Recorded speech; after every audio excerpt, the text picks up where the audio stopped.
मंगलम परमं हवै मंगलम।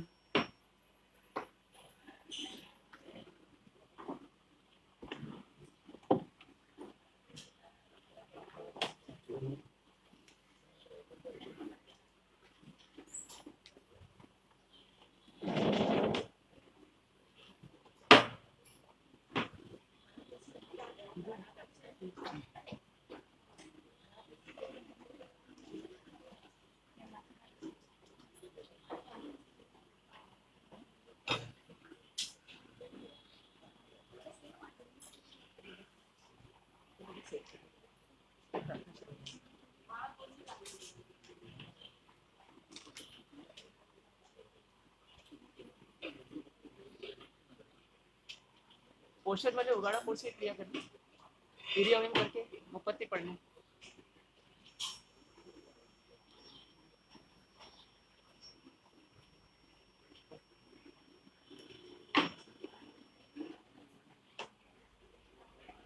जय जिनराज प्रभु स्वामी, जय जिनराज प्रभु शासन स्वामी अंतर्यामी,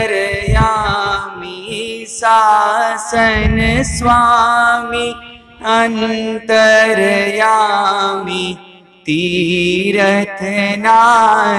विभो ओम जय जिनराज प्रभु। अरहा अरहन अरुह अभोगी, ईश्वर अरिहंता ओ स्वामी, ईश्वर अरिहंता। केवल दर्शन केवल ज्ञानी, केवल दर्शन केवल ज्ञानी, योगी जयवंता ओम जय जिनराज प्रभु।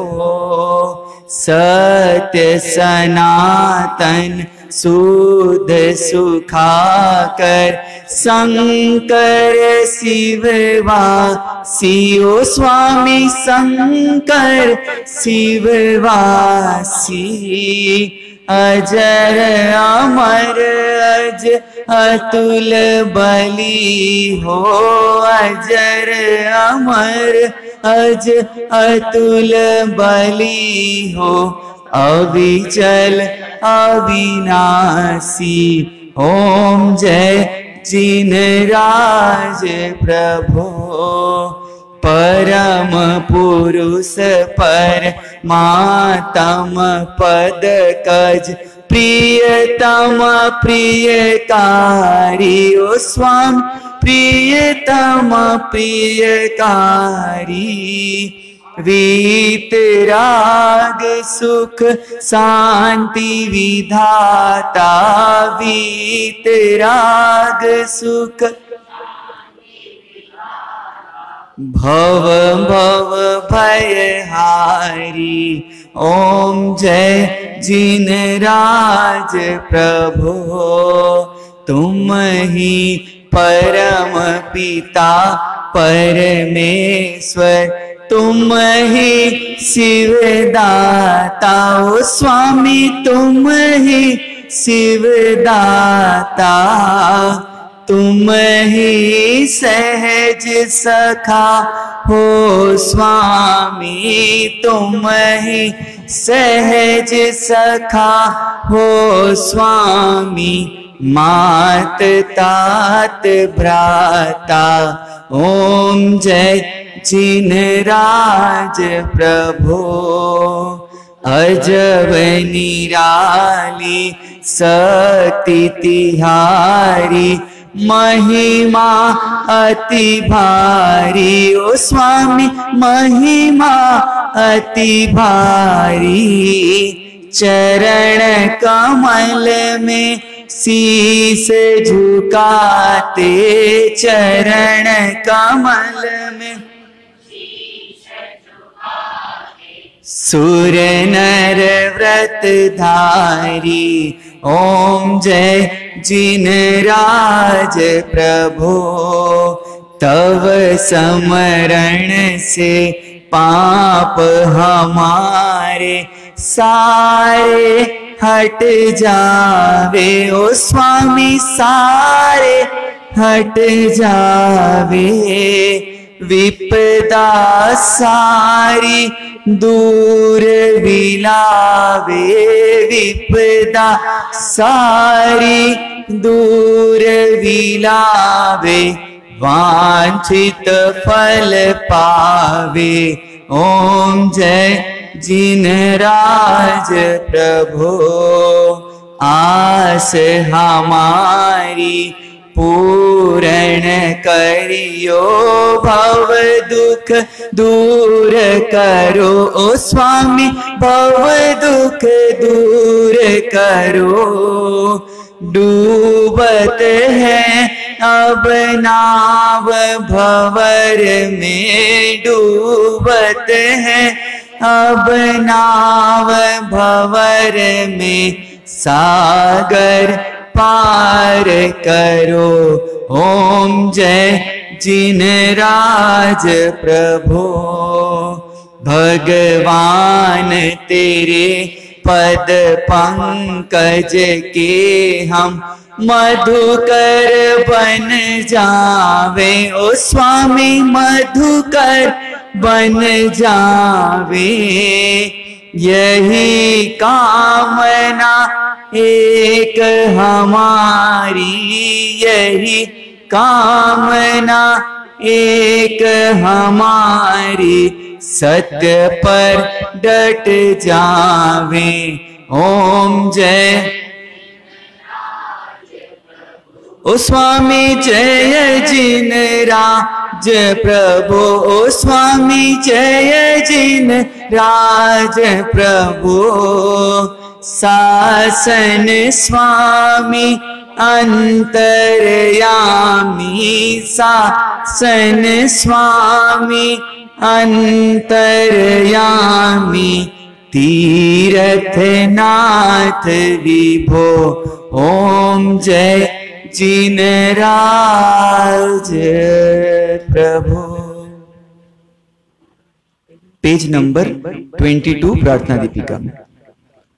आदि प्रभु ने दिव्य दृष्टि से किया व्यवस्थित जग परिवार। आदि मनुज को बड़े प्रेम से किए प्रदान थे शुभ संस्कार।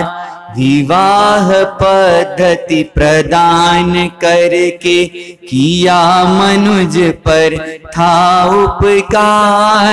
उपकारी तीर्थंकर प्रभु के चरणों में वंदन त्रिवार। गुरुदेव की आज्ञा लेकर श्रावक धर्म करे स्वीकार। विनय विवेक से हरा भरा फिर कर लेंगे अपना परिवार। हमें हमेशा अनुभवियों की बातों में आनंद मिले। हर कोशिश से सतगुरु पाए सतत जीवन की कला खिले। सदा सत्य वचनों से घर में संपादित विश्वास करे।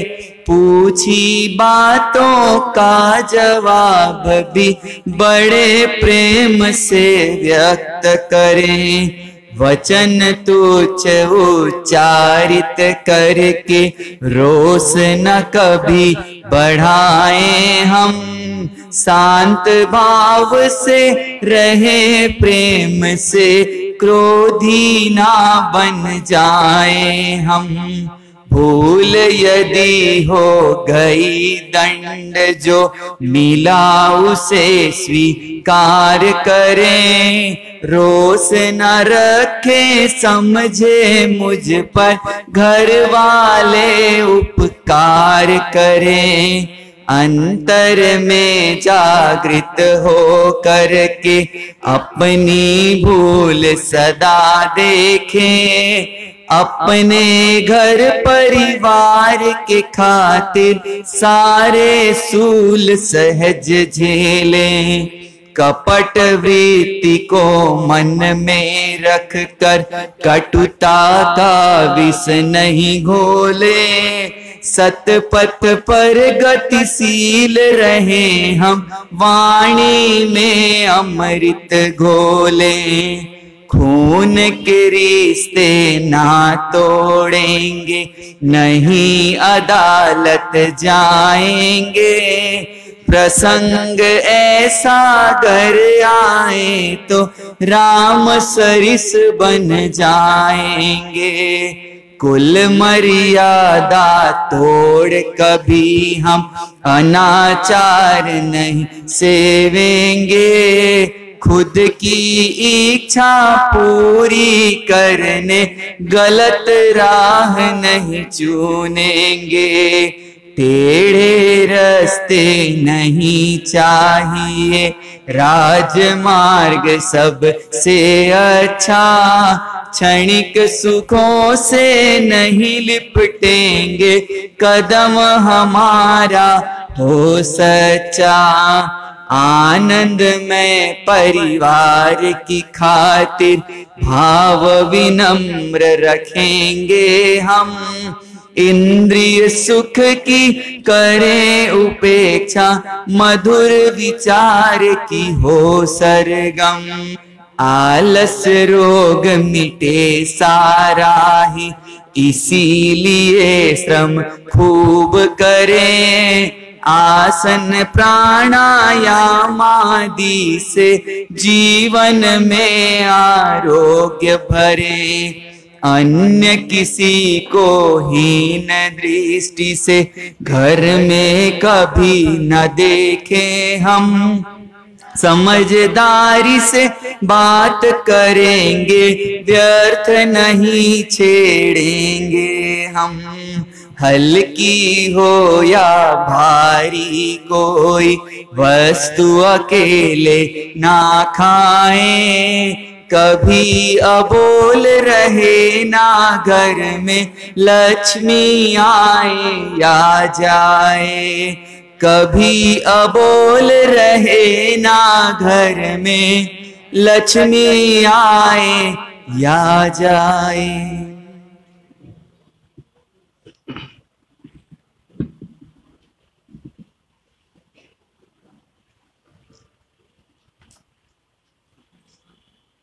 इस युग के प्रथम तीर्थंकर प्रभु ऋषभनाथ भगवान के चरणों में कोटिशः नमन।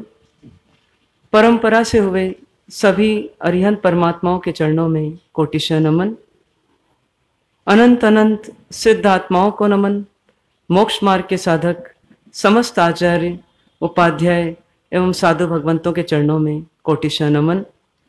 परम पूज्य परम उपकारी सतपथ प्रदर्शक गुरु भगवंत के चरणों में कोटिशः नमन। उपस्थित आदरणीय साध्वी जी महाराज साहब, धर्म प्रेमी बंधुओं, माताओं एवं बहनों, चातुर्मास काल में पिछले 3 दिनों में हमने चातुर्मास में करने योग्य कर्तव्यों को जाना, साथ में जिनके माध्यम से हमें सन्मार्ग का ज्ञान मिलता है, ऐसे गुरु पद के महत्व को जाना और अपने आप को गुरु पद के प्रति समर्पित करने की भावना को जगाने का प्रयास भी किया। अब आज से हमारा ये 4 महीने का कारवां शुरू होने जा रहा है। चूंकि आज रविवार है, तो रविवार का एक विशेष विकल्प है कि हम रविवार में अपने परिवार में कैसे जिएं, इस विषय पर चिंतन करने का प्रयास करेंगे। परिवार एक बहाना है मात्र, पर परिवार के माध्यम से समूह में कैसे जीना, यानी एक से अधिक जब हम रहें, 2 या 2 से अधिक रहें, तो उस समय हम कैसे आपस में सामंजस्य बिठाएं, कैसे आपस में समन्वय करें, कैसे आपस में खुशहाली के साथ, शांति के साथ, प्रसन्नता के साथ जीवन जिएं, यह एक हमारी आवश्यकता है और इस विषय पर चिंतन करने की बहुत जरूरत है। तो उसी लक्ष्य को ध्यान में रखते हुए हर रविवार को पर्युषण तक हम इसी विषय का चिंतन करेंगे कि परिवार में कैसे जिया जाए। देखिए, परिवार एक सुंदर सा शब्द आदिनाथ भगवान ने हमें दिया। जब लोग समस्याओं से ग्रस्त थे,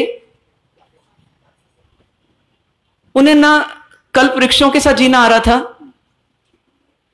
और न कल्प वृक्ष उनकी सहायता कर पा रहे थे। ऐसे समय परमात्मा के पास लोग आए और परमात्मा आदिनाथ जी से कहा कि हमारी समस्या है, हम कैसे जीवन जिएं।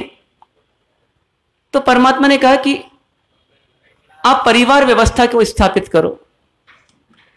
परिवार व्यवस्था यानी एक से अधिक आपस में जिए साथ में और जी करके एक दूसरे की आवश्यकताओं की पूर्ति करें। ऐसे 1+1 2 होता है और 1 - 1 0 होता है, लेकिन 1 और 1 एक साथ जुड़ जाए तो 11 हो जाता है। तो यदि एक दूसरे के साथ सहयोगात्मक वातावरण रखेंगे, यदि एक दूसरे के सहयोगी बनेंगे, तो आप 1 और 1 11 हो जाएंगे और आप अपने परिवार की दृष्टि से आत्मनिर्भर हो जाएंगे। और इसीलिए आप परिवार की व्यवस्था करें। लोगों ने उनकी आज्ञा का पालन किया और विवाह व्यवस्था, परिवार व्यवस्था की स्थापना हुई और तब से लेकर के आज तक इतिहास कहता है कि यह व्यवस्था अनवरत जारी है। इसका मतलब यह बहुत उपयोगी व्यवस्था तो होगी। इसका नाम भी परिवार इसलिए रखा गया कि परि मतलब चारों ओर से और वार मतलब वर्ण कर लेना। परि मतलब चारों ओर से और वार मतलब वर्ण कर लेना। वर्ण मतलब स्वीकार कर लेना। तो चारों ओर से जहां सुरक्षा का आश्वासन है, चारों ओर से जहां विकास का आश्वासन है, चारों ओर से जहां पर समृद्धि का आश्वासन है, सुविधा का आश्वासन है, ऐसा एक घेरा, उसका नाम है परिवार। मतलब परिवार एक ऐसा घेरा हो गया कि जहां सुरक्षा भी है, समृद्धि भी है, सन्मति भी है और प्रगति भी है। एक ऐसी व्यवस्था का नाम परिवार हो गया। आज की दृष्टि में अपन जानते हैं कि परिवार किसे कहते हैं, तो माता पिता, भाई बहन और आगे बढ़े तो चाचा चाची, ताऊ ताई जी, और आगे बढ़े तो बुआ फूफा, मामा मामी, नाना नानी, दादा दादी। इस प्रकार से एक ये दृश्य है किसी भी एक परिवार का। सदस्य हो सकता है किसी के कम हो, किसी के ज्यादा हो। ये एक परिवार की व्यवस्था आज तक चल रही है। ये अलग बात रही, कभी जॉइंट फैमिली का कल्चर रहा, आज न्यूक्लियर फैमिली का कल्चर आने लगा। लेकिन फिर भी व्यक्ति की आवश्यकता भी है, व्यक्ति की विवशता भी है कि वो समूह के बिना नहीं जी सकता। उसको समूह चाहिए। चाहे धर्म आराधना करना हो तो भी समूह चाहिए, माहौल से मन लग जाता है। और चाहे संसार के कार्य करना हो तो भी समूह चाहिए। व्यक्ति ने घर तो विभक्त कर लिया, जॉइंट फैमिली से न्यूक्लियर फैमिली में आ गया, लेकिन जहां आवश्यकता पड़ी तो उसने लिमिटेड कंपनी डाली, तो उसने बहुत सारे शेयर होल्डर्स बना दिए। एक तरफ उसने परिवार का तो विघटन किया। मुकेश अंबानी जी और अनिल अंबानी जी साथ में तो नहीं रह सकते, लेकिन यह भी नहीं कह सकते कि मुकेश अंबानी जी या अनिल अंबानी जी कि हम बिना व्यक्ति के रह सकते हैं। जितनी उनकी कंपनीज हैं वो बिना शेयर होल्डर्स के नहीं चल सकती। तो व्यक्ति की मजबूरी भी है और व्यक्ति की आवश्यकता भी है कि उसको समूह में जीना ही होता है। लेकिन जिसे समूह में जीने की कला नहीं आती, उसके लिए समूह एक जेल के समान हो जाता है, समूह एक हॉस्पिटल के समान हो जाता है, समूह एक जो है जंजाल हो जाता है, और समूह ही उसके लिए सबसे बड़ा शत्रु हो जाता है। इसीलिए अकेले जीने की कला भी आनी चाहिए और समूह में जीने की कला भी आनी चाहिए।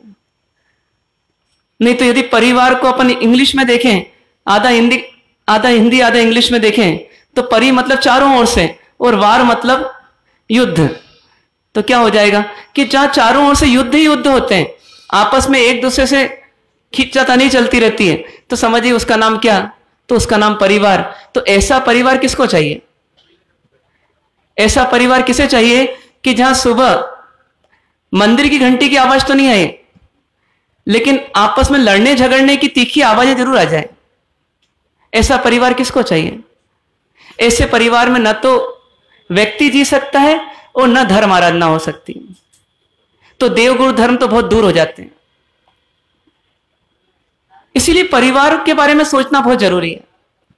परमात्मा ने भी सोचा, चाहे वो गृहस्थ जीवन में सोचा हो, और आज भी उसको सोचने की आवश्यकता है कि हम परिवार में कैसे जिएं।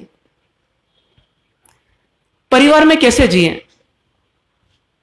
इस विषय पर जब हम जाते हैं तो थोड़ा भगवान महावीर की दृष्टि से हमको सोचना चाहिए पहले कि किन हालातों में हमको परिवार मिला है, हमको परिवार कैसे मिला। तो भगवान महावीर कहते हैं कि इसके लिए आपको थोड़ा सा एक बार संसार की सैर करना होगी। परिवार कैसे मिलता है? जैसे सबको अपना अपना परिवार मिला, किसी को कोठारी परिवार, किसी को भंडारी परिवार, किसी को ओलेछा परिवार। ये सब परिवार अपने अपने मिलते हैं। किसी को अपना परिवार जो मिलता है उसकी कॉपी दूसरा परिवार नहीं होता। तो ये परिवार जो मिले हमको, ये किन हालातों में मिले हमको?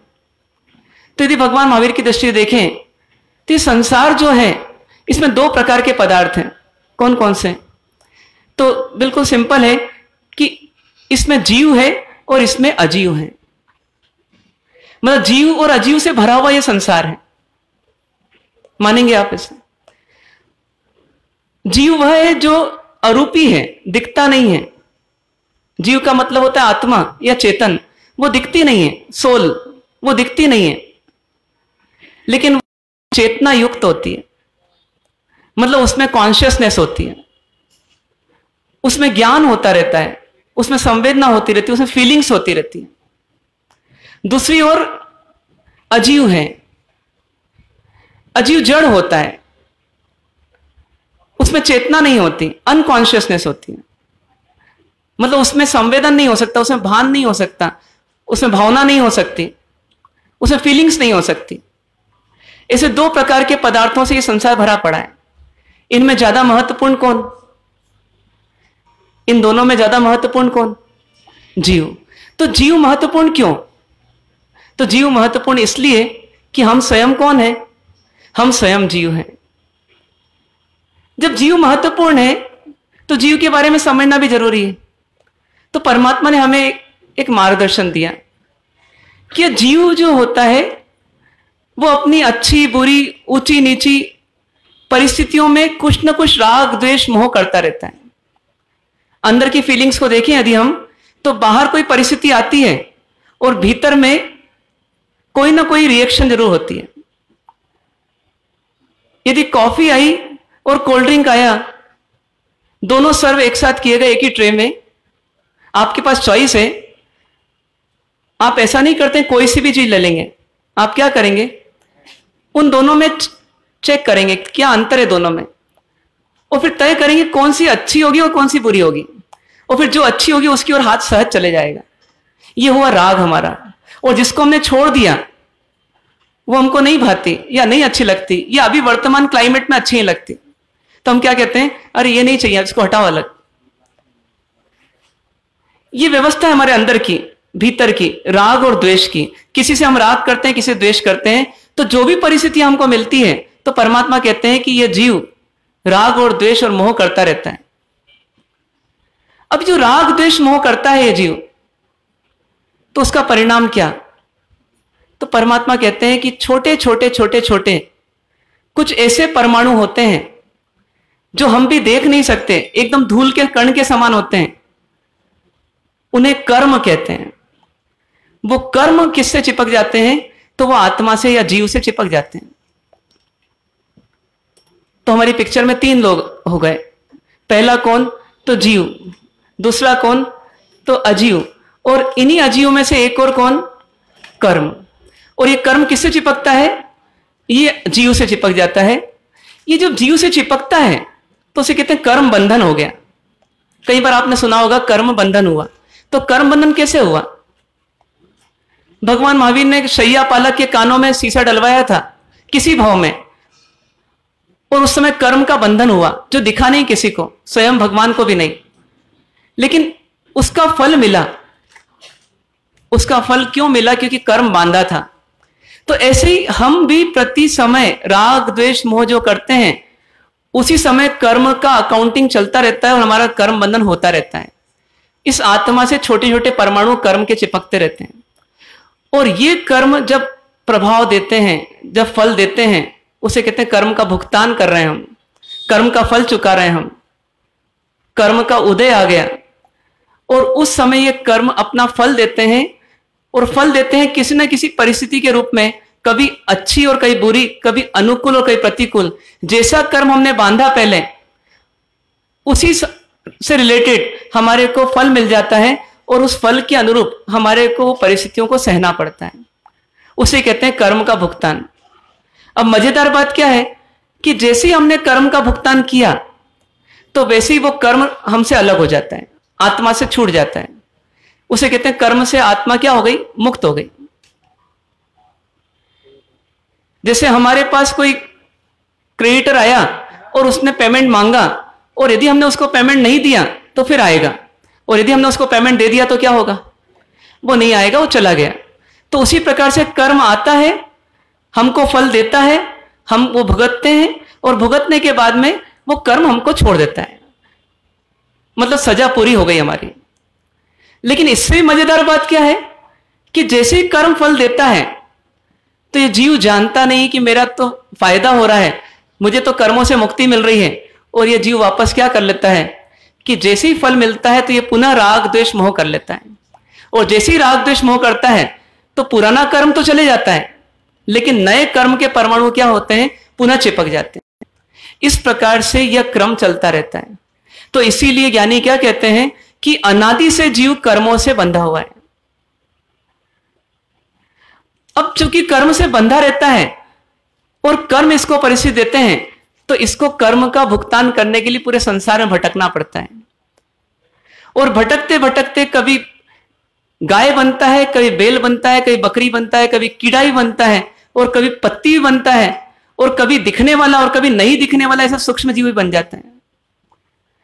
कभी गर्भ में आता है और कभी अंडे में जाता है, और कभी तो मिट्टी में पैदा हो जाता है। ऐसे अनेक प्रकार के स्थानों में जन्म लेता रहता है, जीवन जीता रहता है, और फिर मृत्यु को प्राप्त होता है। लेकिन जन्म से मृत्यु का सफर करने के बाद में भी कर्म पूरा छूटता नहीं है, इसलिए वापस कर्म कहीं और जन्म के लिए ले जाता है। इस प्रकार का ये पूरा बंधन चल रहा है। मानो एक ऐसा कैदी है, जो कैदी बिल्कुल यूं कहें कि एकदम भयंकर आतंकवादी है, तो उस आतंकवादी को कभी सरकार इस जेल में रखती है, और कभी ऐसा लगता है कि अब यहां पर उसकी कुछ ना कुछ सुराग निकल रहे हैं, तो उसको दूसरी जेल में ले जाते हैं, और दूसरी जेल से फिर तीसरी जेल में ले जाते हैं। तो कई बार वो जेल से निकलता तो है, लेकिन जेल से निकल करके भी कहां जाता है? तो पुनः जेल में ही जाता है। तो उसी प्रकार से यह कैदी भी चार गति रूप चौराहे पर, कभी दाएं से बाएं और कभी पूर्व से पश्चिम, कभी उत्तर से दक्षिण, ऐसा ले जाया जाता है। किसके द्वारा? तो 8 प्रकार के कर्मों के द्वारा। इस प्रकार से यह एक क्रम चलता रहता है। आप बता सकते हो आपके परिवार हमें कैसे मिला? परिवार किन हालातों में मिला? तो हम कहीं ना कहीं कर्म का भुगतान करते करते करते करते कर्म के द्वारा कहां ले आए गए? तो किसी गोलछा परिवार में, और किसी भंडारी परिवार में, और किसी कोठारी परिवार में ले आए गए। और फिर ऐसे कुछ कैदी और कुछ जीवात्माएं और, वो भी अपने अपने कर्म के उदय से कहां आ गई? उसी गोलछा परिवार में, उसी कोठारी परिवार में, उसी भंडारी परिवार में आ गई। और फिर सब साथ में जी रहे हैं, सब साथ में जी रहे हैं। कब तक? कब तक? बस जब तक कर्मों का भुगतान जिससे बचा है तब तक के लिए। लेकिन अब यहां रहते हुए व्यवहार चलाने के लिए किसी जीवात्मा को क्या नाम दे दिया कि ये मां है हमारे घर की, किसी जीवात्मा को क्या नाम दे दिया, ये पिताजी हमारे घर के, किसी को बोला ये बहन है हमारी, किसी को बोला ये हमारी चचेरी बहन है, किसी को बोला बुआ है, किसी को फूफा, किसी को मामा, किसी को मामी, किसी को काका, किसी को काकी। ऐसे अनेक प्रकार के रोल दे दिए गए। और कभी कभी किसी किसी का जन्म के साथ सहयोग नहीं हो पाया, लेकिन बात का सहयोग लिखा था। तो वो पत्नी बन करके आ गई, वो फिर बच्चा बन करके आ गया, संतान बन करके आ गया, वो बच्ची बन करके आ गई। अब जिसका जैसा कर्म का उदय था उसको वैसी वैसी परिस्थिति मिल गई। जैसे ताश के पत्ते खेलने वाले जब बैठते हैं महफिल में तो उस समय सोचते तो यही कि मेरे को इक्का मिलेगा, लेकिन हर एक को इक्का नहीं मिलता। तो किसी को दुक्की भी मिलती है और किसी को दस्सी भी मिलती है और किसी को इक्का ही मिल जाता है। लेकिन उनमें एक ईमानदारी होती है जो हम में नहीं है। वो भले ही जुआ खेल रहे हो, उनमें क्या ईमानदारी है कि जो पत्ते बढ़ गए अब मुझे खेलना तो इससे ही है। वो एक बार भी नहीं सोचते कि इसका इक्का मुझको मिल जाए और मेरी दुक्की इसके पास चली जाए, अब खेलूंगा इसी इन्हीं पत्तों से। ठीक हमारा भी संकल्प क्या होना चाहिए कि कर्मों ने जो पत्ते बांटना थे बांट दिए, जिसको बहू बनाना था बना दिया और जिसको सास बनाना थी बना दी। अब मुझे खेलना किसके साथ है? मुझे इसके साथ ही खेलना है। अब खेलना कैसे? जीतने के लिए कि हारने के लिए? जीतने के लिए कि हारने के लिए? जीतने के लिए। तो जीतने के लिए खेलना है तो जीत की एक शर्त है। जीत की क्या शर्त है? कि इस परिवार में रहते हमारे 3 लक्ष्य की पूर्ति होनी चाहिए। इस परिवार में रहते हुए 3 लक्ष्य की पूर्ति होनी चाहिए तो हमारी जीत है। और इन 3 लक्ष्यों की पूर्ति नहीं हुई तो निश्चित तौर पर हमारी करारी हार है। 3 लक्ष्य क्या होंगे? परिवार में रह रहे हैं हम, कुछ लोगों को मेरे से ज्यादा अनुभव होगा परिवार में रहने का। घोड़ी में बैठते हो क्या मजा आता है वो अनुभव आपको होगा ना, और उसके बाद का मजा भी ज्यादा अनुभव में होगा। तो 3 लक्ष्य होना चाहिए हमारे परिवार में जीने के। वो 3 लक्ष्य क्या?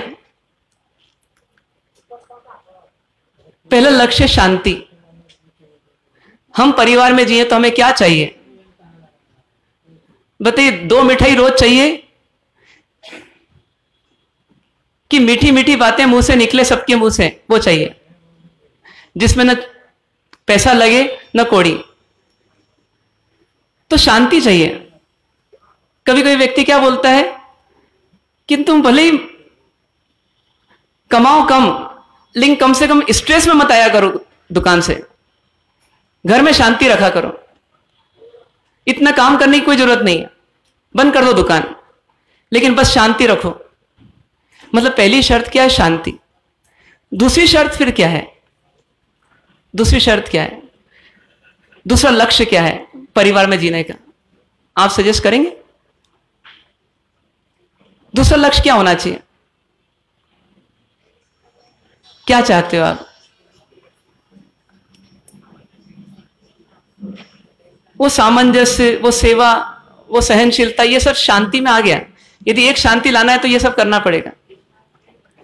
इसके साथ कुछ और चाहिए हमें। वो क्या चाहिए? तो दूसरा बिंदु है संस्कार।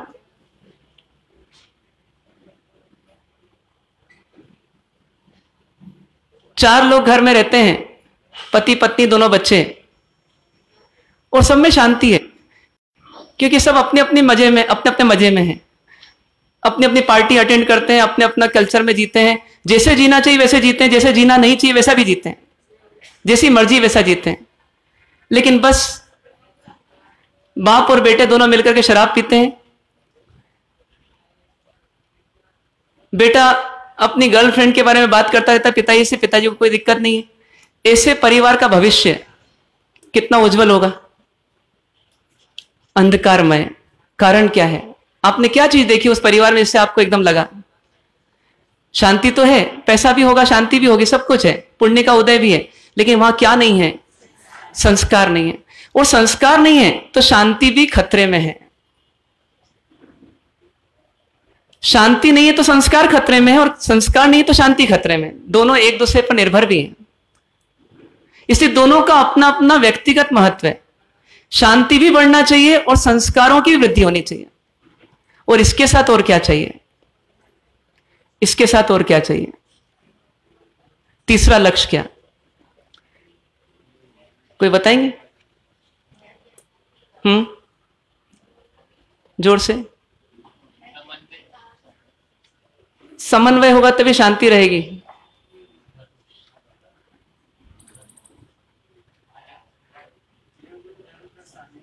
देवगुरु धर्म का सानिध्य। बहुत खराब लगता है, धर्म धर्म धर्म, क्या करते हो तुम्हारा सब सुबह से? धर्म शब्द में बोलो, बाकी सब घुमा फिरा के जो बोलना है बोल दो।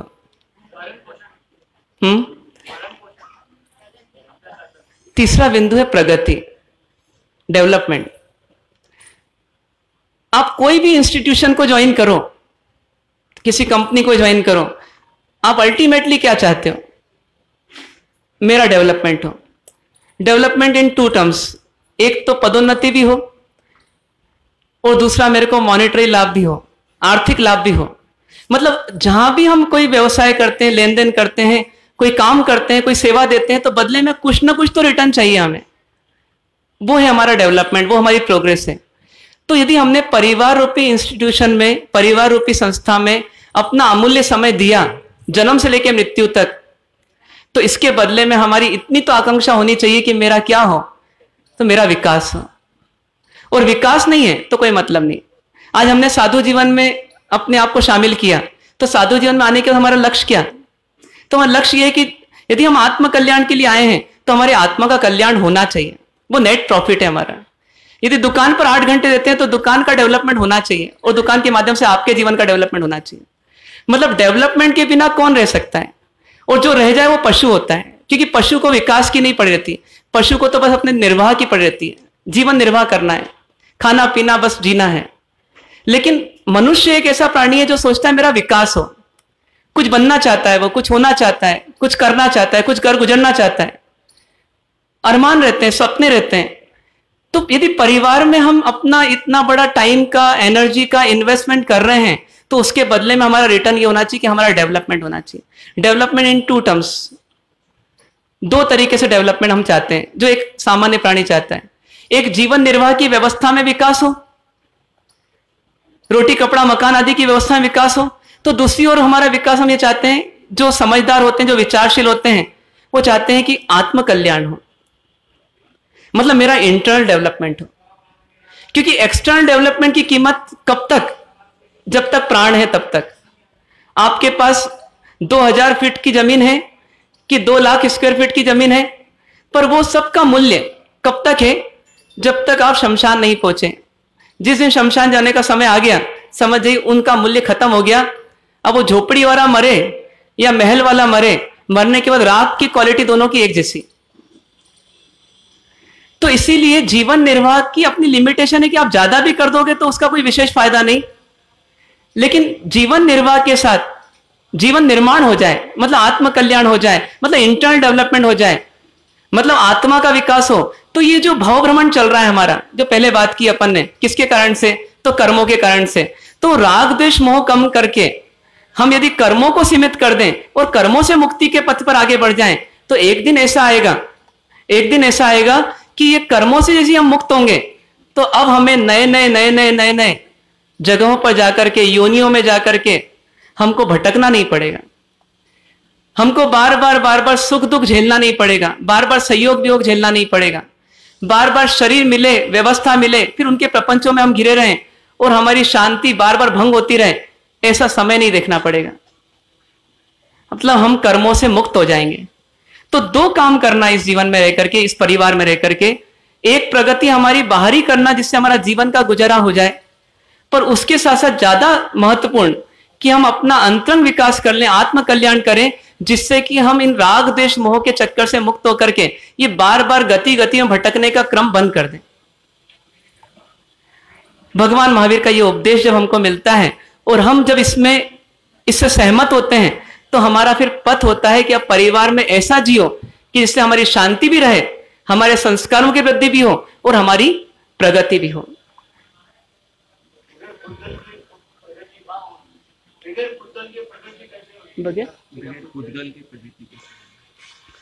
देखिए, कौन सी प्रगति करना है उस पर निर्भर करेगा। आत्म प्रगति करना है तो पुद्गल का क्लेश नहीं होता। पहले तो ये कंसेप्ट क्लियर करना अपने को। मतलब बाहरी व्यवस्था आत्म कल्याण में वास्तव में बाधक नहीं है। आत्मा का कल्याण आत्मा से ही होता है मूल में। सिर्फ साधन जो रहते हैं वो साधन हमारे को पुद्गलों के माध्यम से मिलते हैं, चाहे वो उपाश्रय हो, चाहे वो मंदिर हो, चाहे वो स्थानक हो। ये व्यवस्था हमारे को जड़ की मिलती है, मतलब ये अजीव की मिलती है, लेकिन ये सिर्फ धर्म करने के साधन है, आत्म कल्याण के साधन है। यदि हमारी परिस्थिति हमारे को किसी पुद्गल विशेष से मिलने नहीं दे रही है, ऐसा हो सकता है जैसे किसी को कान से सुनने की प्रॉब्लम आ जाए तो उसका पुद्गल, उसका शरीर काम नहीं कर रहा, या उसका हो सकता है कि बेटा जो है वो पिताजी को मंदिर नहीं जाने देता, उसे बंदिश लगाता है तो पुद्गल से मिलना नहीं देता, इतना हो सकता है। लेकिन कोई भी पुद्गल हमारी समता को बाधित नहीं कर सकता, हमारी समता को भंग नहीं कर सकता। नदी जो होती है वो नदी का एक रास्ता यदि व्यक्ति रोकता भी है तो नदी क्या करती है, अपना दूसरा रास्ता बनाती है, पर वो अपना प्रवाह नहीं रोकती। उसी प्रकार से इसको आत्म कल्याण करना है, वो क्या करता है कि जो परिस्थिति मुझे चाहिए उसके लिए मैं प्रयास करता हूं, लेकिन प्रयास करने पर भी जैसी परिस्थिति चाहता हूं, मंदिर, उपाश्रय, स्थानक, धर्म ग्रंथ आदि चाहता हूं, वो नहीं मिलते हैं, तो जो परिस्थिति मिलती है उसमें मैं अपना आत्म कल्याण कर लूं। विचक्षण श्री महाराज साहब ने जब शरीर साथ दे रहा था तो शरीर के साथ साधना कर ली, और शरीर ने साथ देना बंद किया तो शरीर के बिना साधना कर डाली। तो साधना करने के लिए पुद्गल एक माध्यम हो सकता है, लेकिन पुद्गल विशेष ही मुझे मिले, वो शर्त हमारी नहीं होनी चाहिए। जो पुद्गल की व्यवस्था मिल रही है उसमें मैं बेस्ट क्या कर सकता हूं, मैं अपना काम कर डालूं। तो इस प्रकार से यदि हम देखें तो परिवार में रहने के हमारे 3 लक्ष्य हुए। अब इन 3 लक्ष्य में सबसे महत्वपूर्ण कौन सा, इन 3 लक्ष्य में सबसे महत्वपूर्ण कौन सा? संस्कार, प्रगति या शांति? संस्कार। संस्कार की आवश्यकता जरूर है, लेकिन संस्कार के लिए भूमिका क्या चाहिए? तो शांति की। आप किसी को अशांत करके संस्कार दे सकते हो, तो ऐसा कोई एक उदाहरण बताइए। किसी का दिमाग खराब कर दिया, अब उसको बोलो कि जाओ मंदिर जाओ, भेज सकते हो किसी को? बहुत मुश्किल है, असंभव है। इसलिए पहले तो शांति की भूमिका ही चाहिए, चाहे संसार के काम करना हो, चाहे धर्म का काम करना हो। लेकिन सबसे पहले हमारे मन में शांति नहीं होगी, हमारे जीवन में शांति नहीं होगी, तो हम कोई भी काम पूरे मनोयोग से और पूरे एकाग्र होकर के, पूरी तल्लीनता से कर नहीं पाएंगे, तो किसी दूसरे काम में सफलता नहीं मिलेगी। इसलिए सबसे पहली शर्त क्या है कि जैसे हम बोलते हैं कि हमारे को श्वास तो चाहिए, हम भले ही 56 पकवान खाएं या ना खाएं, भले हम घर में हो कि बाजार में हो, भले हम टीवी देख रहे हो या एकांत में हो, और भले ही हम अभी क्लेश कला में हो या भले हम किसी उपवन में हो, लेकिन हमारे को श्वास तो चाहिए ही चाहिए। श्वास के बिना हमारा जीवन संभव नहीं है। उसी प्रकार से हमारे को एक सोच बनाना, क्या सोच बनाना कि शांति के बिना मेरा जीवन का कोई मतलब नहीं है, कोई अर्थ नहीं है। जीवन में शांति तो रखना ही है, अब शांति रखते हुए जितना कर सकूं उतना करना है, पर शांति नहीं खोना है एट एनी कॉस्ट। कोई बोले कि आपको इतना पैसा देते हैं, बस आप अपनी शांति खो दीजिए, तो आप शांति खो देंगे और मालामाल हो भी जाएंगे, तो उस माल का कोई उपयोग जीवन में नहीं रहेगा। इसलिए सबसे पहली शर्त हमारी यह है, और वो उसके लिए हम ही रिस्पॉन्सिबल है, कोई दूसरा रिस्पॉन्सिबल नहीं है, कि मैं अपनी शांति खो करके किसी चीज को पाने का प्रयास ना करूं। मुझे अपनी शांति को बरकरार रखना है, और नहीं रहती है तो उसको प्रयास करके लाना है, लेकिन शांति ही रहना चाहिए जीवन में, उसके बाद सब चीजें आती हैं। यदि भारत और पाकिस्तान का युद्ध भी हो जाए तो हम सबसे पहली अपेक्षा ये रखेंगे कि जो भी सेना नायक हैं वो सबसे पहले अपने मन को कैसा रखें, एकदम काम एंड क्वाइट, एकदम शांत। और शांत मन होगा तो युद्ध का डिसीजन भी सही हो पाएगा। अशांत मन में बुद्धिमान से बुद्धिमान व्यक्ति का डिसीजन भी गलत हो जाता है। तो इसलिए सबसे पहली शर्त हमारी क्या है कि हमें शांति चाहिए। शांति कब चाहिए? तो सुबह भी चाहिए, दोपहर में भी चाहिए और शाम को भी चाहिए। दिन में कितनी बार? 3 बार। क्यों? महाराज साहब ने बोला ना अभी, 3 बार नहीं, हर समय शांति चाहिए, क्योंकि एक समय की अशांति आपके घंटों को बर्बाद कर सकती है। इसे शांति हर समय चाहिए। अब जब शांति चाहिए तो शांति कैसे आएगी? शांति कैसे आएगी बताइए, शांति कैसे आ सकती है? किसी व्यक्ति ने शांति बहन से शादी कर ली तो शांति हो गई इसकी, वो बोलता है उस दिन से अशांति हुई। तो शांति कैसे आएगी? कहीं बाहर से शांति आएगी या अंदर से शांति आएगी? सोच लीजिए, अंदर से शांति आएगी। और शांति कैसे आती है? यदि बिल्कुल शांति का शॉर्टेस्ट फॉर्मूला देखें तो शांति यानी संतोष। जहां संतोष है वहां शांति है, जहां असंतोष है वहां अशांति है। मतलब यदि आप संतुष्ट हैं तो आपकी शांति है, आप असंतुष्ट हैं मतलब अशांति है। 100 में से 99 नंबर किसी बच्चे को आए, वो शांत हो रहेगा कि अशांत हो जाएगा? बताइए। 100 में से 99 नंबर उसको मिले हैं, वो आपको आनंद में मिलेगा, शांत मिलेगा कि अशांत मिलेगा? क्या उत्तर आएगा? इसका कोई एक उत्तर नहीं है। क्यों? वो 99 को देख रहा है तो शांत है, वो एक को देख रहा है यदि तो शायद वो 35 नंबर वाला ज्यादा खुश है उससे, अरे मैं पास हो गया, और 99 नंबर वाला दुखी है क्योंकि मैं 100 नंबर नहीं ला पाया। तो शांति का संबंध हमारी सोच से ही है। हमारी सोच में संतुष्टि की ओर दृष्टि रहेगी, हम शांत रहेंगे, असंतुष्टि की ओर दृष्टि रहेगी, हम अशांत रहेंगे। तो चलिए अपन एक फॉर्मूला बना के चलते हैं कि हमारा संतोष कैसे बढ़े, संतोष कैसे बढ़े जिससे हम शांति में रहें।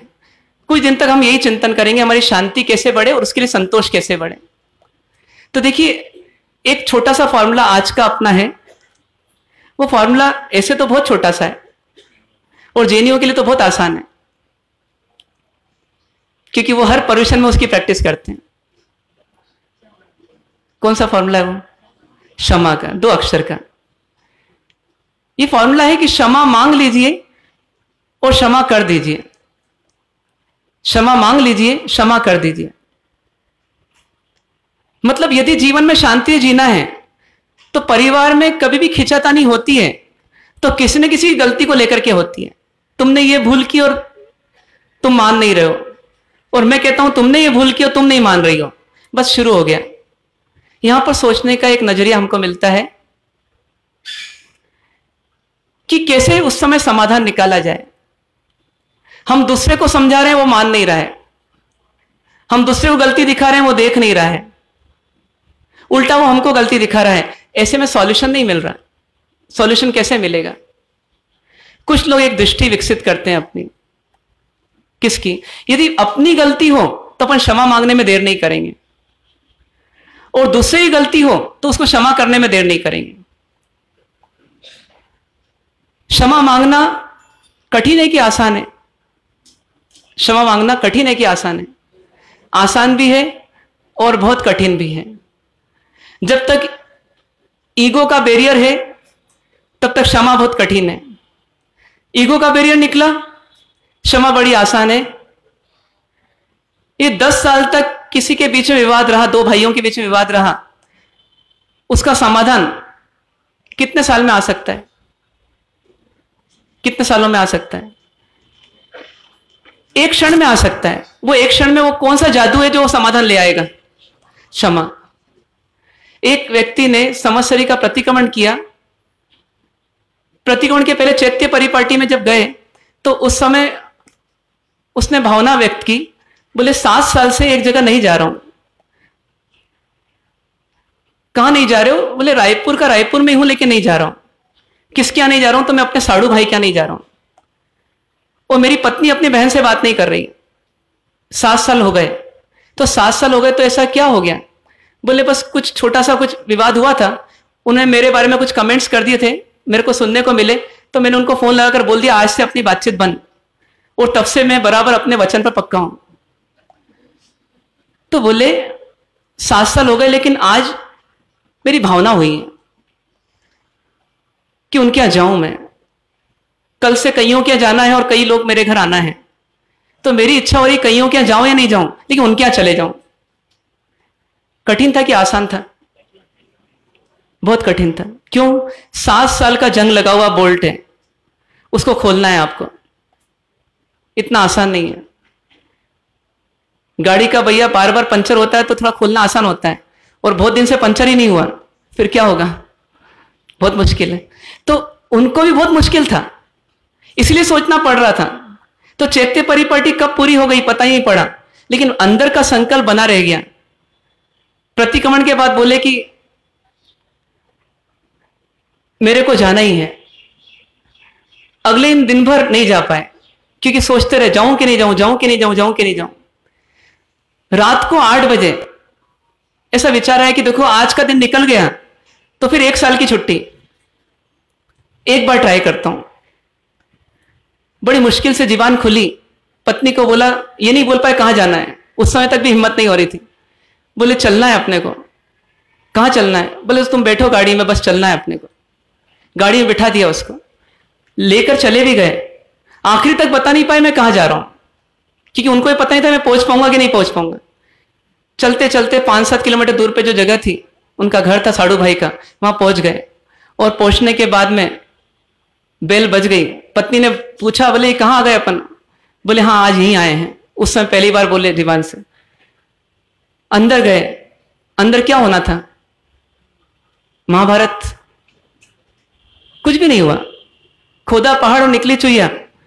अंदर पहुंचे और जैसे पहुंचे तो उन्होंने भी देखा, उनको भी समझते देर लगी कल पर्यूषण पूरे हुए हैं। और योग से उनका तो स्थानक का था, तो इसलिए उस दिन उनका पर्यूषण संवत्सरी थी। तो संवत्सरी के दिन शाम को पहुंचे। तो पहुंच करके उन्होंने बोला कि भाई जो भी उस दिन गलती हुई थी उसके लिए मैं मिच्छामि दुक्कड़म देता हूं, और जो भी गलती थी वो मेरी थी, तुम्हारी कोई गलती नहीं थी। इतना बोलना हुआ और सामने वाले का भी सोचना हुआ, और सोचते सोचते उसकी भी आंख में आंसू आ गए और बोले मेरे से गलती हुई, तुमसे कहां गलती हुई थी। और इस प्रकार से प्रेम का प्रभाव बढ़ गया कि उसमें 7 साल की नफरत कहां 9-2-11 हो गई पता ही नहीं पड़ा। वो व्यक्ति उसके अगले दिन जब आए तो एकदम चेहरे पर तेज था और कॉन्फिडेंस था। किस बात का कॉन्फिडेंस?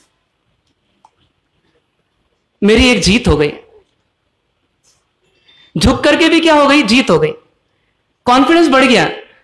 किस बात का कॉन्फिडेंस बढ़ गया? मैं क्षमा में जी सकता हूं, क्षमा में जी सकता हूं। एक बार जब उन्होंने अजमाया और उनको कॉन्फिडेंस आया तो उसके बाद क्या हुआ होगा?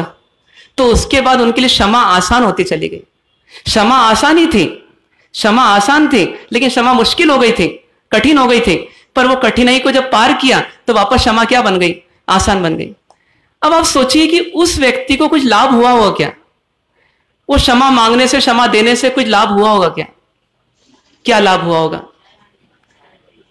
शांति। ये तो अभी आपने सुना इसलिए बोल दिया। देखिए उसको समझे अपन, उसको क्या लाभ हुआ। उसको स्ट्रेस था, तनाव था, उसको टेंशन था। उसको कितने साल से? 7 साल से, जो वो किसी को नहीं बोल रहा था लेकिन उसको चल रहा था। जब तब भी साड़ू भाई दिखता होगा किसी सभा में, कहीं जुलूस में, कहीं पर भी किसी कार्यक्रम में, तो उसको देखते से क्या अंदर में उठता होगा? तनाव, टेंशन। उसका क्या हुआ?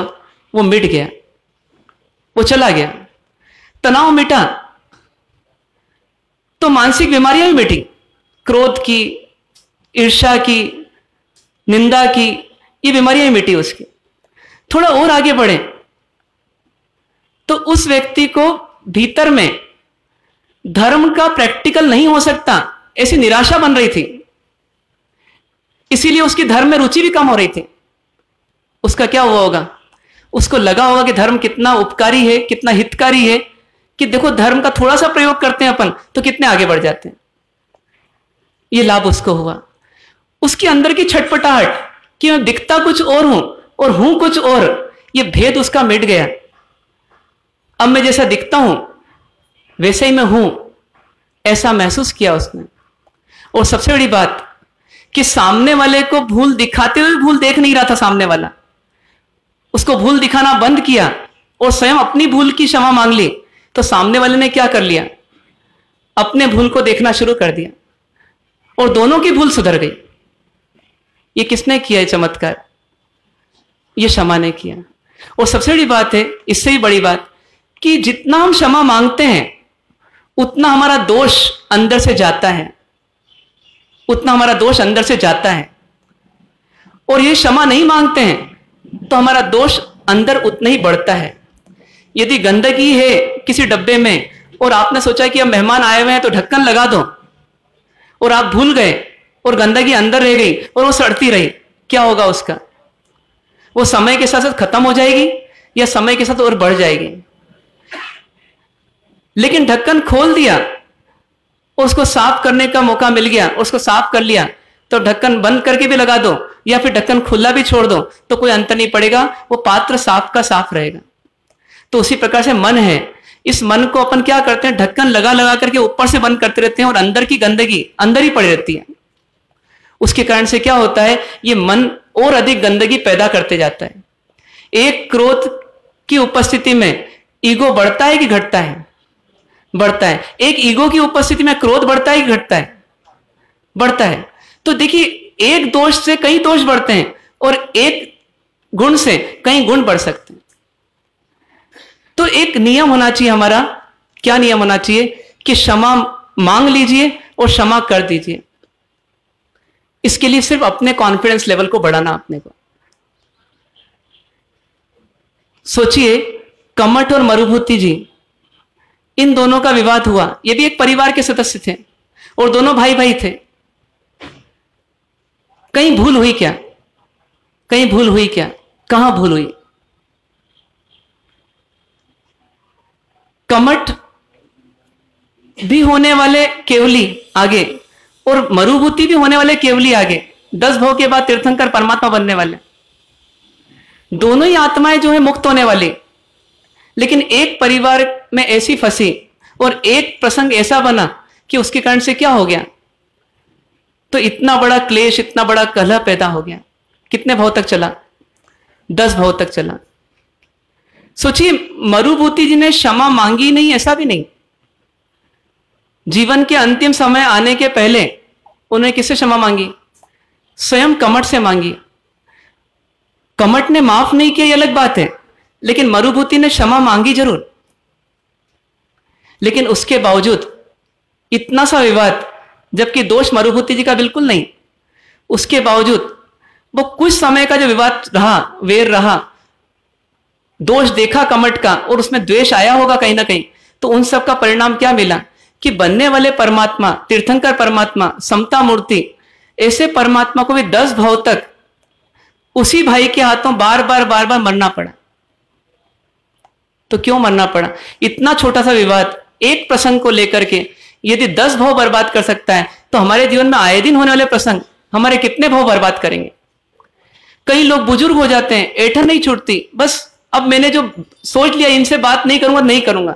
अरे भैया, सफेद बाल आ गए हैं, कब दांत गिर जाएंगे, कभी शरीर गिर जाएगा पता नहीं, लेकिन वो वेर रह जाएगा, यदि गठान रह जाएगी तो क्या होगा? क्या करना चाहिए? जीवन में परिवर्तन की आवश्यकता है।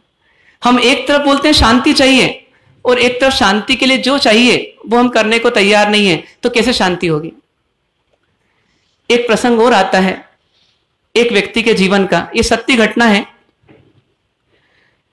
लगभग 50-60 साल पूर्व की बात है। एक व्यक्ति आपके जैसे ही आराधक साधक, जो मंदिर भी जाता, जो सत्संग भी करता, जो प्रवचन भी सुनता, जिसके कोई गुरु भी थे और उनसे परामर्श भी लेता रहता और जीवन अच्छा तरह जीता रहता।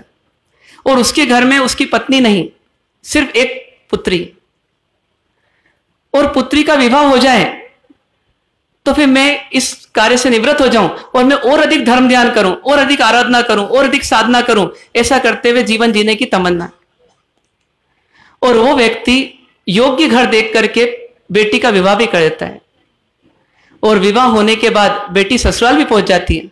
अब पिताजी अकेले हैं और यदि उनका इस संसार में कोई है तो कौन है? बस पुत्री है और दामाद है। सत्संग कर रहे हैं, सत्संग को सही मान भी रहे हैं, सत्संग आगे और बढ़ाने की इच्छा भी है, लेकिन सत्संग का प्रयोग जहां पर रुक जाता है तो वहीं पर क्या होता है, जैसे पानी रुका तो सड़ना शुरू हो जाता है। तो सत्संग का प्रभाव जहां रुका, जिस क्षण रुका, उस क्षण क्या होता है, कलुषता पैदा होना शुरू हो जाती है। उनके जीवन में एक प्रसंग बना। प्रसंग कैसा बना कि दामाद को एक बार थोड़ी माली हालत होने पर ऐसा लगा कि कुछ मुझे पैसे की आवश्यकता है, तो किसके सामने याचना करूं? तो लगा कि अपने ससुर जी के सामने चले जाऊं और उनसे मांगूंगा, वो मना नहीं करेंगे और उनको वापस लौटा भी दूंगा। आवश्यकता भी थी और नियत भी सही थी। पिताजी के पास गए, बोले पापा मेरे को पैसे की ऐसी सी आवश्यकता है और मैं आपका पैसा वापस दे दूंगा। पिता ने सोचा मेरा है कौन इस संसार में, और दे भी दूंगा तो अपना पैसा अपने ही पास तो रहेगा, क्या अंतर पड़ेगा। तो पिताजी ने उनको पैसा दे दिया, वो पूरा पैसा दे दिया और तुरंत दे दिया और व्यवस्था करके दे दिया। और व्यवस्था हुई, एकदम दामाद जी खुश हुए, धन्यवाद दिया और जल्दी से लौटाने का आश्वासन दिया और वहां से चले। और जाने के बाद में 1 सप्ताह 2 सप्ताह 3 सप्ताह 4 सप्ताह बीत गए। जो काम करना था वो काम भी हो गया, पैसा जो आना था वो आ भी गया। इधर पिताजी इंतजार कर रहे हैं कि कब दामाद जी का फोन आएगा या कब वो आएंगे और मेरा पैसा वापस देंगे। लेकिन दामाद जी हैं कि वो आने का नाम ही नहीं लेते। अब देखिए, 2 आत्माओं का संयोग हुआ, और 2 आत्माओं का संयोग किसने कराया? किसने कराया? कर्मों ने कराया। एक को क्या बनाया? दामाद बनाया। एक को क्या बनाया? ससुर बनाया। और बीच में कर्मों ने 3 लाख रुपए पहले दिए भी और फिर बाद में दामाद जी को भी दिलवा दिए। अब ये एक व्यवस्था कौन करा रहा है? कर्म करा रहा है। जैसे मान लो कठपुतली का नाच करा रहा है, उस प्रकार से वो खेल खेल रहा है और वो मजे ले रहा है। किसके मजे ले रहा है? अब दामाद जी और ससुर जी के। और ससुर जी के पास दामाद जी का पैसा नहीं आता है, न तो ब्याज आता है न मूल आता है। तो ससुर जी के मन में विचार आता है कि दामाद जी की नीयत तो नहीं बदल गई। इन विचारों ने उनको शांति दी कि अशांति दी? अशांति दी। पर अशांति क्यों नहीं पाते? क्योंकि वो पैसा किसका था? ससुर जी का था, बड़ी मेहनत से कमाया था, कैसे छोड़ दें? तो इसलिए वो तो पैसा मिलना ही चाहिए। वो 55 साल के ससुर जी धीरे बढ़ते बढ़ते बढ़ते बढ़ते 60 के हो गए, 65 के हो गए। वो पैसा नहीं आया तो नहीं आया। लेकिन पैसा नहीं आने के चक्कर में जब जब उन्होंने फोन लगाए तो या तो दामाद जी ने फोन उठाया नहीं, और यदि फोन उठाया तो ढंग से बात नहीं की। तो ऐसा बार बार जब हुआ तो ससुर जी को भी एक दिन तेश आया। उन्होंने कहा कि अब इसका फैसला मैं नहीं करूंगा, ये नहीं करेगा, कोर्ट करेगी। और नोटिस दे दिया, केस लगा दिया। और केस लगाने के बाद केस की तारीखें भी आती गई जाती गई, आती गई जाती गई, और ससुर जी पूरी तरह से उसमें रच पच गए। अब ये सब सिलसिला चल रहा है। ये शांति पैदा कर रहा है कि अशांति पैदा कर रहा है?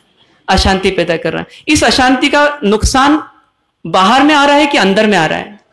अंदर में आ रहा है। वो अंदर में इतना आया, इतना आया, इतना आया कि उनका जो सत्संग था और सत्संग की जो नियमितता थी और सत्संग में जो तल्लीनता थी और सत्संग में जो रुचि थी, वो रुचि कहां चली गई पता नहीं पड़ा।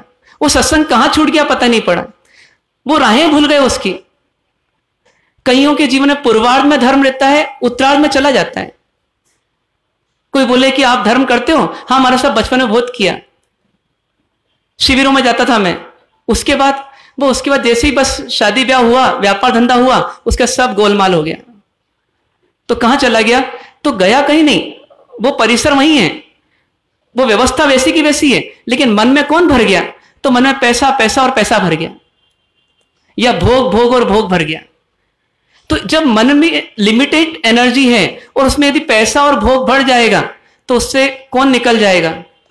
धर्म निकल जाएगा, सत्संग निकल जाएगा। तो वही उन ससुर जी के साथ हुआ और धर्म पूरा खत्म हो गया। और अंदर में बेचैनी, झुंझलाहट, चिड़चिड़ाहट बढ़ती चली गई।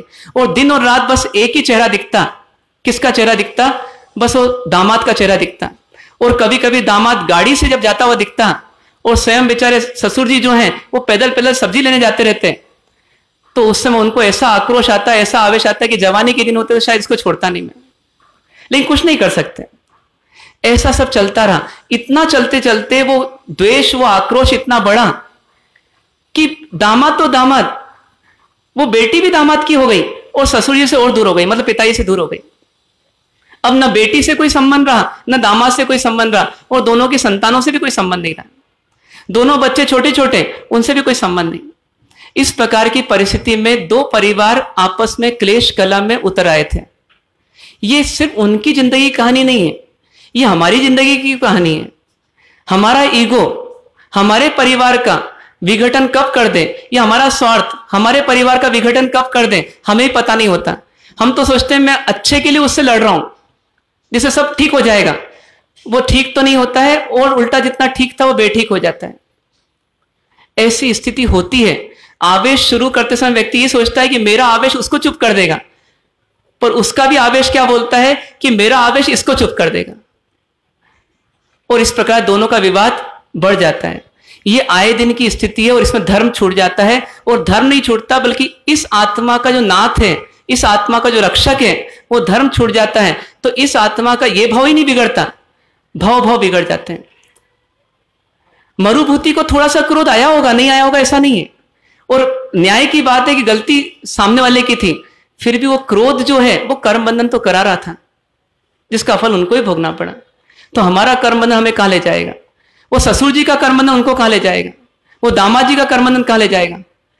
पर दामाद जी की भी कैसी स्थिति कि पैसा भी आ गया, ब्याज सहित पैसा वापस लौटा सकते हैं। एक उपकारी, एक लाचार व्यक्ति जिसने मदद की, उसके बुढ़ापे की लाठी बन सकता है वो पैसा, उनको लौटाने को तैयार नहीं, कोर्ट केस करने को राजी है।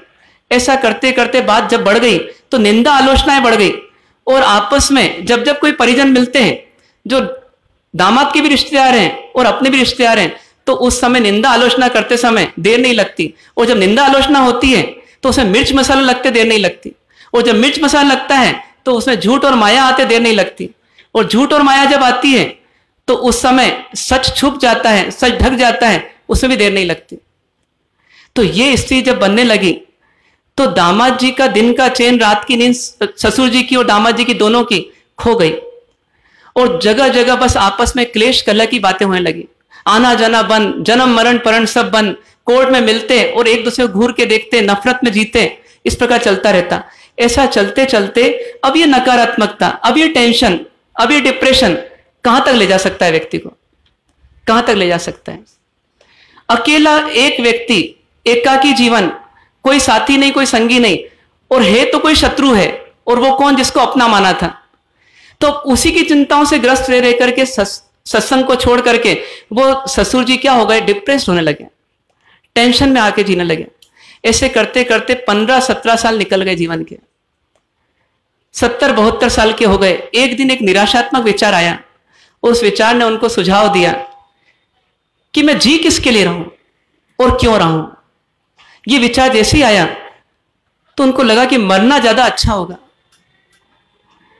सुसाइड करने का विचार आ गया, किसी ट्रेन के नीचे आकर के मरना अच्छा होगा, लेकिन अब इस मनुष्य भाव में जीना मुश्किल है। एक समय यही व्यक्ति बोलता था मनुष्य भाव बहुत दुर्लभ है, बहुत मुश्किल से मिला है, लेकिन सत्संग छूटा तो आत्मा छूट गई, आत्मा छूटी तो अब शरीर का और जीवन का कोई मूल्य नहीं रहा। और स्थिति कैसी हो गई कि क्लेश कलह करते करते इतना दुखी हो गया कि मरने के लिए रवाना हो गया, घर से निकल पड़ा। निकलते निकलते विचार आया एक दिन रास्ते में, 2 राहें फट रही थी, एक राह पटरी की ओर जा रही थी, दूसरी राह जो थी वो कहीं और जा रही थी। कहां जा रही थी? कहां जा रही थी? वो उन संत के निवास की ओर जा रही थी जिस संत के यहां वो रेगुलर जाते थे। 10 सालों से जाना बंद हो गया। विचार आया कि मरते मरते कोई एक अच्छा काम कर लूं, तो सत्संग निवास संत निवास की ओर बढ़ गए। वो जैसे ही बढ़े तो बढ़ते बढ़ते बढ़ते अंदर जब पहुंचे उस आश्रम में, तो आश्रम में जाकर के संत को देखा तो संत के बाल भी काले से सफेद हो चुके थे, स्वयं के बाल भी काले से सफेद हो चुके थे, लेकिन संत के चेहरे पे प्रसन्नता थी और स्वयं के चेहरे पे झुर्रियां आ चुकी थी। विचार आया कितने शांत हैं ये, पहले से भी अधिक शांत दिख रहे हैं। संत की आंखें खुली, संत ने पहचाना उनको, बोले आप कैसे? इतने सालों के बाद उन्होंने पूरी अपनी अंदर की व्यथा सुनाई, और जब सुनाई तो रो पड़े, और रोते रोते बोले कि बस जीवन का आज अंतिम दिन है, तो आपका आशीर्वाद लेने आया हूं, कोई अच्छी बात बता दीजिए और उसके बाद मैं भी जाऊं और मर जाऊं। संत ने बोले मैंने आपकी पूरी बात सुनी, आप आज जाना ही चाहते हो इस संसार से, तो पहले मैं जहां बता रहा हूं वहां चले जाओ आप, और उसके बाद आप जहां जाना चाहते हो वहां चले जाना। तो बोले बताइए, आदेश कीजिए, आपका आदेश तो शिरोधार्य है।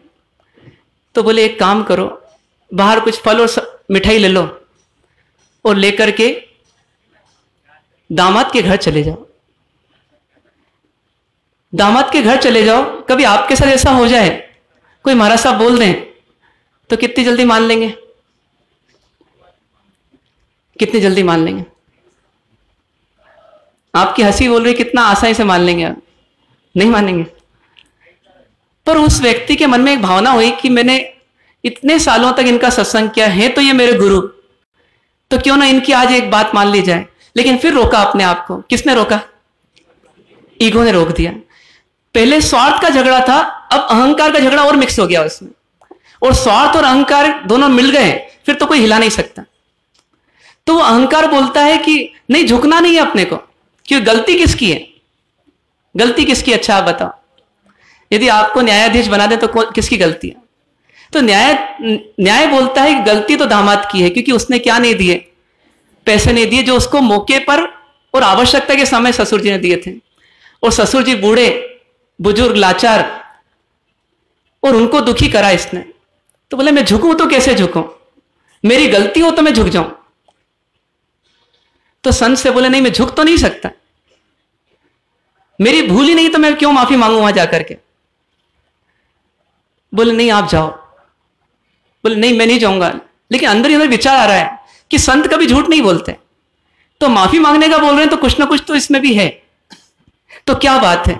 तो विचार करते करते बोले संत आप बस एक बार मेरे को बता दो मेरी गलती, प्रूव कर दो मेरी गलती, फिर मैं मान जाऊंगा।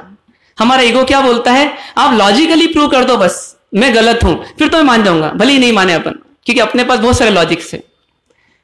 2 और 2 कितने होते हैं? 5। 2 और 2 कितने होते हैं? 4 होते हैं। Simple mathematics. 2 लोगों के झगड़ा हो गया 2 बच्चों का। तो 2 बच्चों में एक बच्चे ने बोला 2 और 2 5 होते हैं भैया, पहली दूसरी के बच्चे थे। तो दूसरे बच्चे ने बोला अरे पागल, 2 और 2 तो 4 होते हैं। तो बोले नहीं 2 और 2 5 होते हैं, मेरे को मैडम ने पढ़ाया। तो बोले लगा शर्त। तो बोले लगा ले शर्त। तो लगा ली शर्त। अब फैसला कल होने वाला है, जा तू घर पे पूछ के आना, मैं भी घर पे पूछ के आऊंगा, जो सही निकलेगा उसकी जीत। तो 2 और 2 4 वाला पहुंचा घर। उसकी मम्मी ने बोला बेटा शाबाश, 2 और 2 4 होते हैं, तूने सही बोला। वो बोले मम्मी मैंने 2 और 2 5 बोले। बेटा पागल है तू, 2 और 2 4 होते हैं, मैंने कितनी बार तुझे पढ़ाया? बोले नहीं 2 और 2 5 तो पढ़ाए थे आपने। बोले नहीं तेरी हार हो जाएगी। बोले मम्मी हार हो ही नहीं सकती। तो हार क्यों नहीं हो सकती? मम्मी को भी नहीं पता था इतना अच्छा फॉर्मूला। तो बोले वो 2 और 2 4 बोल रहा है, मैं 2 और 2 5 बोल रहा हूं, तो उसकी जीत कब होगी?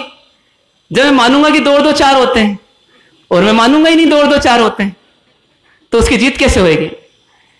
तो ईगो हमारा यह बोलता है कि उसके पास लॉजिक्स हैं तो मेरे पास सैकड़ों लॉजिक्स हैं उसकी बात को गलत ठहराने के, तो मैं मानूंगा ही नहीं, तो वो कैसे प्रूव करेगा अपनी बात को? तो संत के सामने जब उन्होंने बोला, बोले मेरी गलती कहां है बताइए मेरे को, और वो लॉजिकली प्रूव करिए। तो संत ने बोला, बोले सुन सकते हो तो सुनो, पर उसके लिए अपने कान खोल लो, समझ सको तो समझना क्या गलती है, अपन भी समझें कि क्या गलती है। इतना सही काम किया, 3 लाख रुपए जरूरत के समय दे दिए, अब और क्या गलती बताएं? और वो भी ब्याज भी नहीं मिला, मूल भी नहीं मिला, बुढ़ापे की लाठी उसके बाद नहीं मिले, तो आखिर गलती कैसे मान ली जाए? हाँ नहीं देते, आना का नहीं करते, कम देते, ब्याज बार बार मांगते, तो बात समझ में आती। अभी तो मूल मांग रहे हैं। आप सब गणित के विद्यार्थी हो और व्यापारी हो, 15 साल में कितना हो जाता है उसका सोच लो आप। तो वो सब गिना ही नहीं उन्होंने, तो गलती कैसे मान लें? लेकिन फिर भी संत बोल रहे हैं तो गलती तो नहीं होगी। तो संत बोलते हैं सुन सको तो सुनो। तो पहली गलती क्या? तो पहली गलती ये कि तुम तो साधक बनते थे ना, तुम तो साधक बनते थे ना, तो साधक के शक्ल में तुम ढोंगी थे। क्यों? क्योंकि तुमको एक प्रसंग ने हिला दिया। कितने कमजोर थे तुम। बोलते हैं दूसरी भूल, तुम साधक थे, तुमको मालूम है कि पैसा जो है ये हाथ का मैल है, कब चला जाएगा पता नहीं पड़ेगा। 3 लाख रुपट्टी के लिए तुमने अपने जीवन के 15 साल बर्बाद कर दिया। कितनी बड़ी गलती की तुमने। तीसरी भूल, बोले तुम्हारे दामाद ने तुमको पैसा नहीं दिया, लौटाया नहीं, कोई बात नहीं, लेकिन तुमको केस करना था कर देते, लेकिन तुम जगह जगह गए और तुमने झूठ सच करके, मिर्च मसाला लगा करके, जो गलतियां उसकी नहीं थी वो भी गलतियां लोगों को बोली। तुमको पता था वो झूठ है, फिर भी तुमने बोला, कितनी बड़ी गलती। चौथी भूल कि तुम्हारे को कर्म सत्ता ने कर्म का भुगतान करने के लिए एक व्यवस्था दी थी और तुमने 15 साल में कितना कितना कर्म बांध लिया क्रोध के आवेश में। कितनी बड़ी भूल। ये सब भूल है उनकी कि नहीं है? पांचवी भूल, बोले तुमको कर्म सत्ता ने इतना सा एक टेस्ट किया, तुम्हारा विवाद था दामाद से, लेकिन तुमने अपनी बेटी को भी नहीं छोड़ा, तुम्हारे मान ने तुम्हारी बेटी को भी तुमसे बिछोड़ दिया, जबकि उसकी कोई गलती नहीं थी। छठी भूल, तुम्हारी बेटी को तो तुमने छोड़ा ही, पर वो नन्हे नन्हे जो तुम्हारे नाती नातिन थे उनकी क्या गलती? उनको नाना जी के प्रेम से तुमने क्यों वंचित किया? इसमें तुमने कौन सी समझदारी का परिचय दिया? ये तुम्हारी अगली गलती। और अगली गलती सबसे बड़ी कि तुम आज जो निर्णय करके निकले हो, तुम सोचो कि वो 3 लाख तो तुम्हारे दामाद के पास है, पर ये जो बची हुई संपत्ति है ये किसके पास जाने वाली है? ये भी उसी के पास जाने वाली है। तो हे मूर्ख शिरोमणि, हे मूर्ख शिरोमणि, तुमने जिंदगी भी हार ली और मृत्यु के बाद भी हार जाओगे तुम। और उसके बाद तुम कहां जाओगे? जो भगवान महावीर बोलते हैं, कहां जाएंगे? यदि अवसर चूका तो भव भव पछताएगा, यदि अवसर चूका तो भव भव पछताएगा, फिर काल अनंत अरे भव भव बट पाएगा, यह नर भव कठिन महा किस गति में जाएगा, नर भव भी पाया तो जिन श्रुत नहीं पाएगा। कितने जन्मों में? तो बोलते हैं अनगिनती जन्मों में, अनगिनती कल्पों में, जिया कब तक उलझेगा संसार विकल्पों में। उस समय पहली बार संत की बिल्कुल शांत वाणी सुन करके उस उबले हुए उफने हुए दूध के समान उस व्यक्तित्व में, उस ससुर में भीतर झांकने का एक पराक्रम जगा और झांक करके देखा कि इनमें से कौन सी भूल मेरी नहीं, इनमें से हर भूल मेरी है। मैंने 3 लाख रुपट्टी के चक्कर में आत्मा का कितना नुकसान किया, और ये तो कर्मों का भुगतान करने का मौका मिला था, वो मैंने कर्म बांध लिए। अब क्या होगा मेरा? क्या होगा, क्या होगा, क्या होगा? प्रायश्चित की अग्नि में जलने लगे और बिल्कुल कुछ नहीं बोला, कुछ नहीं किया, आंखें नम हो गई, पीछे मुड़े थोड़ी देर बाद और धीरे धीरे आगे बढ़े और बाहर गए। और वो झुका हुआ शरीर जो अब बुजुर्ग अवस्था में झुक चुका था, धीरे धीरे चलते हुए पांव लड़खड़ाते हुए वो आगे बढ़े और बढ़ते बढ़ते उन्होंने एक टैक्सी की और टैक्सी वाले को बोला कि फला फला जगह जाना है। मिठाई का पैकेट वहीं बाहर से लिया और लेकर के अपनी झोली में रखा और सीधे चल दिए। कहाँ चल दिए?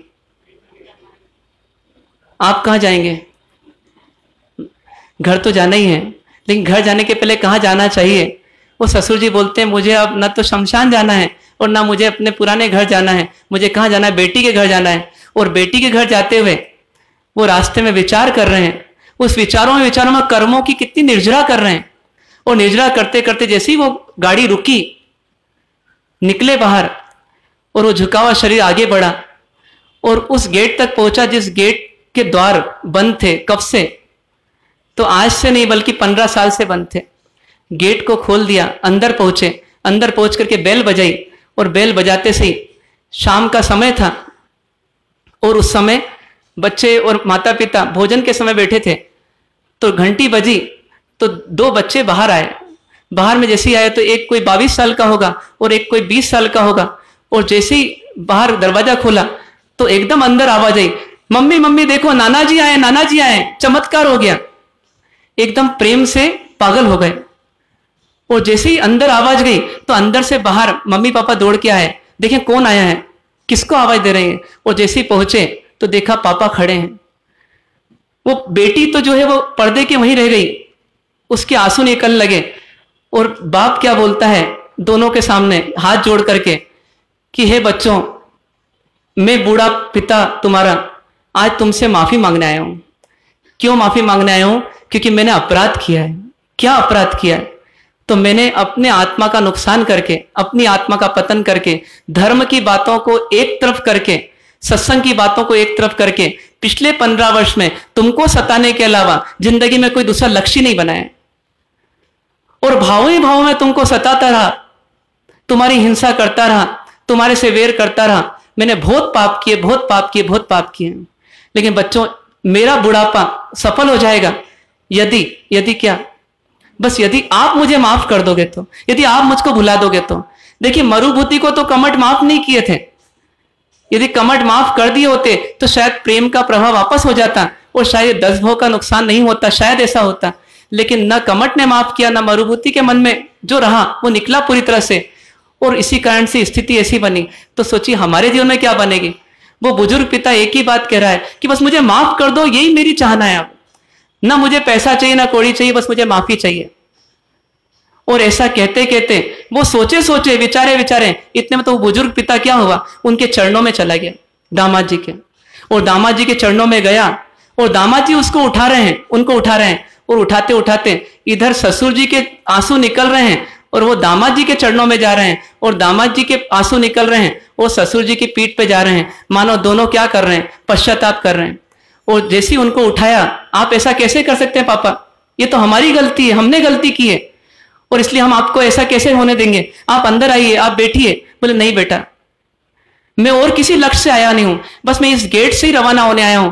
ये मिठाई लो, ये फल लो और मेरे को माफ कर दो बस। तो इतना बोलना हुआ तो दामाद ने इशारा किया पत्नी की ओर और पत्नी अंदर गई और अंदर से लॉकर से 3 लाख रुपए नकदी लेकर के आई। पिताजी को देने लगे और बोले हमको माफ कर दीजिए। पिताजी हंसने लगे, मुस्कुराने लगे। बोले बेटा क्यों वापस ये दे रहे हो, 15 साल तो मेरे बिगड़ गए इसी के चक्कर में। अब जिंदगी में 15 साल बाकी भी हैं कि नहीं पता नहीं, अब मत दो मुझे नहीं लेना। ये मानने नहीं लगे। आखिरकार स्थिति ऐसी बनी, पिताजी ने गड्डी खोली, आधी आधी की और एक नाती एक नातिन को बांट दी। बोले तेरा तुझको अर्पण, तेरा तुझको अर्पण, मुझे कुछ नहीं चाहिए। ऐसा करके पिताजी के आंसू बह रहे हैं और उधर बेटे दामाद के भी आंसू बह रहे हैं। लेकिन सबके मन में ये आंसू किसे धो रहे हैं, किसे धो रहे हैं? तो देखिए, आंसू किसी के कभी ऐसे भी होते हैं कि हम किसी और के निकलवाते हैं और उसके मन को धो देते हैं पूरी तरह से, मतलब दुखी कर देते हैं। और एक मन में से कालिक निकलती है, मन में कलुषता निकलती है और वो आंसू निकलते हैं, आंसू के बहाने निकलते हैं। तो सोचिए, वो जैसे ही आंसू निकले तो वो व्यक्ति ने अपनी आत्मकथा में क्या लिखा कि ये मेरा प्रत्यक्ष अनुभव है, ये मेरा प्रत्यक्ष अनुभव है कि उस दिन जो आनंद आया, जो घृणा और नफरत निकली, तो उसके बाद मेरा सत्संग सफल होने लगा। मेरा पुराना सत्संग वापस लौट आया जिंदगी में, मेरा पुराना आनंद सब लौट आया और मेरे मन में से जो एक शल्य था वो निकल गया सदा के लिए, एक कांटा निकल गया सदा के लिए। तो सोचिए, ये जीवन जीने की 2 तस्वीर हो गई। एक जैसा उन्होंने 15 साल तक जिया वैसा, और एक जो उन्होंने एक दिन में एक चमत्कार किया वैसा। बस इस चमत्कार को जीवन में लाना है तो क्या करना पड़ेगा? तो हमारे को 2 काम करना पड़ेंगे। माफी मांगने में पीछे नहीं हटना और माफ करने में पीछे नहीं हटना। माफी मांगने में इतना ही सोचना है कि बस एक बार मुझे झुकना है, और दोनों हाथ के बिना कभी ताली बजती नहीं। सामने वाले के कितने ही दोष हों, लेकिन कुछ तो मेरा दोष भी है, तो उतने दोष के लिए मुझे माफी मांगने में क्या शर्माना। और दूसरा, माफ करने में नहीं शर्माना। क्यों? क्योंकि मैं स्वयं दोषों का भंडार हूं। जब मेरे अंदर इतने दोष हैं तो मेरे पास क्या अधिकार है कि मैं दूसरे के दोष देख सकूं और उसको दिखा सकूं। इसलिए माफ कर देने का तात्पर्य क्या है? माफ कर देने का तात्पर्य यह नहीं है कि जा तुझे मैंने माफ किया। माफ कर देने का तात्पर्य इतना ही है वास्तव में कि दूसरे की गलती को देख करके भी क्या कर देना, इग्नोर कर देना। आपने जैसी दृष्टि हटाई किसी की गलती देख करके भी, समझ जाइए आपने उसको क्या कर दिया है, उसको आपने माफ कर दिया है। तो ये जीवन का चमत्कार, ये हमारे को जैन धर्म का प्राण है। ये क्षमा श्रमण बोलते हैं साधु को, और उन्हीं क्षमा श्रमण के हम शिष्य होते हैं। तो सबका मार्ग किसका होना चाहिए? क्षमा का होना चाहिए। हमारे परमात्मा ने क्षमा के मार्ग पर चले तो वो आज परमात्मा बने। हमें भी मौका दे रहे हैं कि इस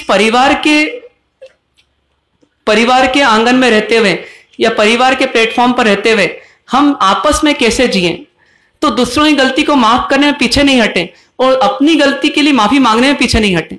अपने लिए माइक्रोस्कोप लगाएं और अपनी गलती को बड़ा करके देखें जिससे हम माफी मांग सकें, और सामने वाली की गलती को इतना छोटा कर दें कि मानो वो दिखे ही नहीं, पर्वत का राई कर दिया। इस प्रकार जिए तो वास्तव में क्या होगा, हमारे परिवार में जो पहला लक्ष्य है हमारा कि शांति की स्थापना हो, उस स्थापना होने में हम एक कदम आगे बढ़ जाएंगे।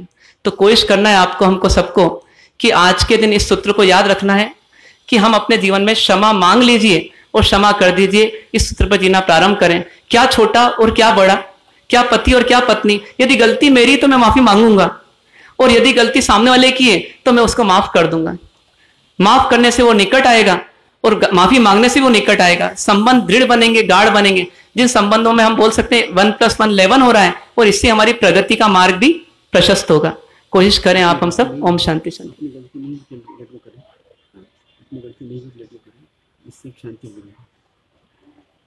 हमारा सबका विचार है कि जब भी अपनी गलती नहीं हो तो हम कोशिश करें दूसरे की गलती देख करके भी हम उसको लेट गो कितनी जल्दी से कर सकते हैं, जितनी जल्दी लेट गो कर सकें उतना करने का प्रयास करें, यही मान करके गलती सबसे होती है। To err is human and to forgive is divine. भूल करना मानव का स्वभाव है, लेकिन माफ करना दिव्य लोगों का स्वभाव है। शांति बिन सब कुछ है बेकार, शांति बिन सब कुछ है बेकार। सब कुछ है पर शांति नहीं तो, सब कुछ है पर शांति नहीं तो मुर्दे का श्रृंगार। शांति बिन सब कुछ है बेकार, शांति बिन सब कुछ है बेकार।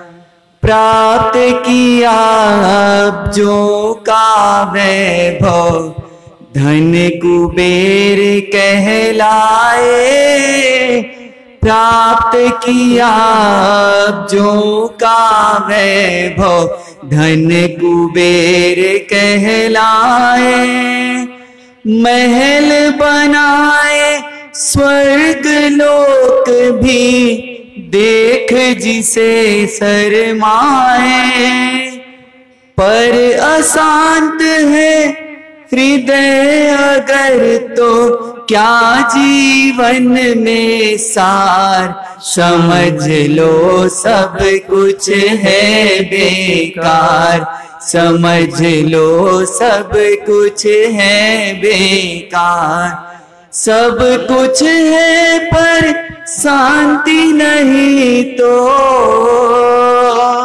सब कुछ है पर शांति नहीं तो मुर्दे का श्रृंगार। शांति बिन सब कुछ है बेकार, शांति बिन सब कुछ है बेकार।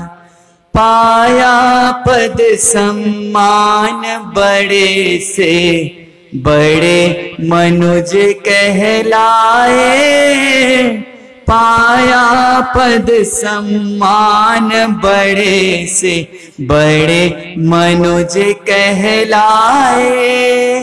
पाए ऊंचे से ऊंचा पद, दिल फूला नहीं समाए। फिर भी यदि भय काम क्रोध ईर्ष्या तृष्णा का भार, समझ लो सब कुछ है बेकार। शांति बिन सब कुछ है, सब कुछ है पर शांति नहीं तो, सब कुछ है पर शांति नहीं तो मुर्दे का श्रृंगार। शांति बिन सब कुछ है बेकार, शांति बिन सब कुछ है। भाव क्रिया कर वर्तमान में जीना सीखे हर क्षण। भाव क्रिया कर वर्तमान में जीना सीखे हर क्षण। करे क्रिया प्रतिक्रिया ना हो, इसका हो हर क्षण चिंतन। करे क्रिया प्रतिक्रिया नहीं हो, इसका हो हर क्षण चिंतन। समता के साधक बन कर ले दुखों का प्रतिकार। समझ लो सब कुछ है बेकार, समझ लो सब कुछ है बेकार।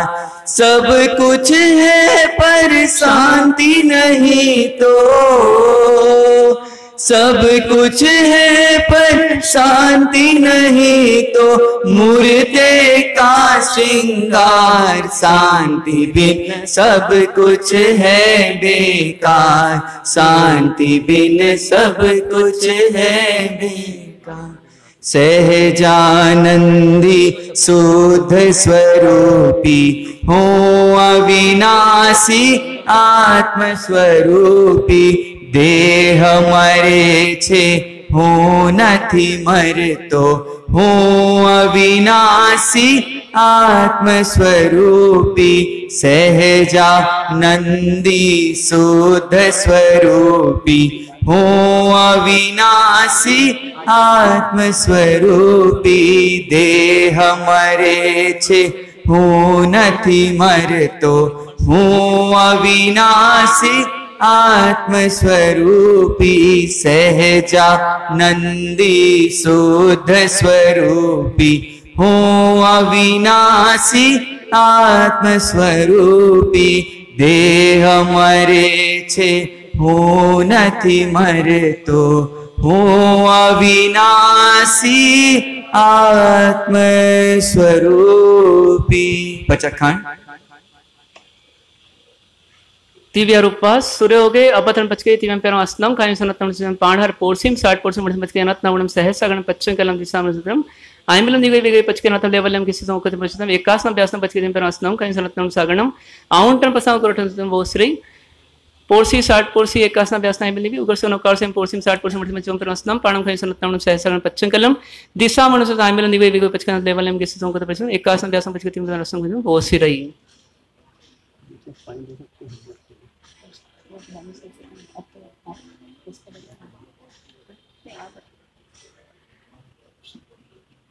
सावन मास में आज से प्रारंभ हुए।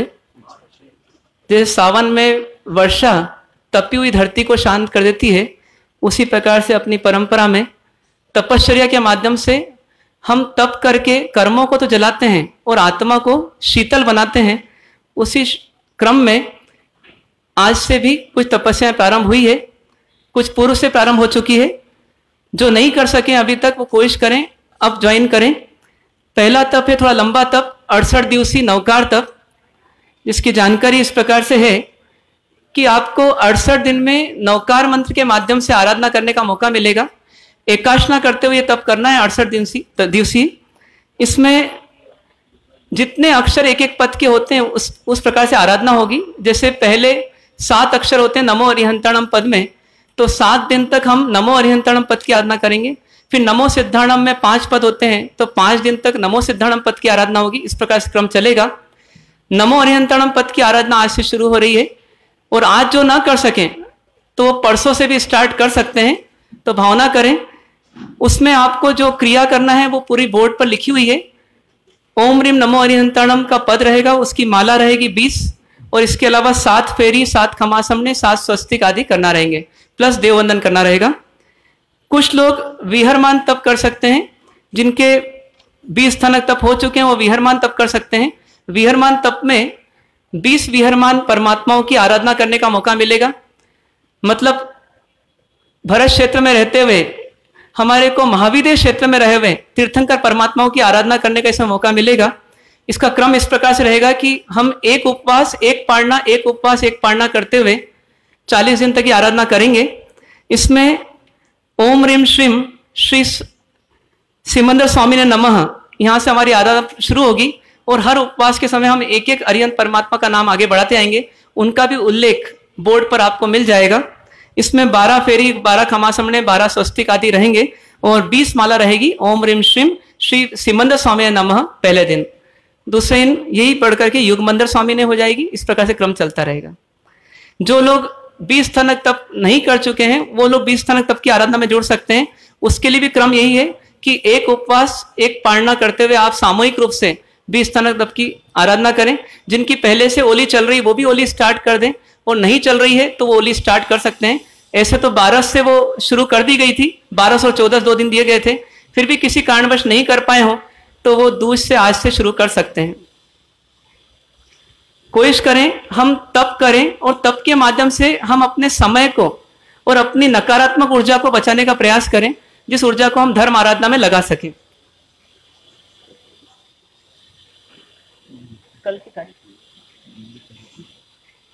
कल से हमारा प्रवचन का समय 9 से 10 रहेगा।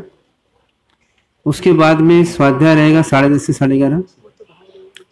उसके बाद में दोपहर को 3 से 4 फिर स्वाध्याय रहेगा बहनों के लिए, भाइयों के लिए, बच्चों के लिए। और रात्रि को 8 से 9 स्वाध्याय रहेगा भाइयों के लिए। इस प्रकार से चारों टाइम क्रम रहेगा। इसमें जितना भी आप भाग ले सकें वो भाग लेंगे। ये रविवार का जो विशेष विषय है कि परिवार में कैसे जिए, जिसे आज आपको बताया, ऐसे ही नेक्स्ट रविवार के लिए फिर इंतजार करिए। नया कोई सब्जेक्ट रहेगा इसके अंदर कि आप अपने परिवार को और अच्छा बना सकें। इस वीक का एक होमवर्क है कि आप घर में अधिक से अधिक शांति कैसे स्थापित कर सकते हैं। कहीं झुकना है तो आप झुक जाइए, क्षमा मांगना क्षमा मांग लीजिए। ये मत सोचिए मैं बड़ा हूँ क्षमा छोटे से कैसे मांगूं, और क्षमा करना है किसी गलती को क्षमा कर दीजिए। इस प्रकार का एक वीक का आपको होमवर्क है, अभ्यास करिए। कहीं कोई डिफिकल्टी आती है आप जरूर संपर्क करें, हम आपको सहयोग करेंगे।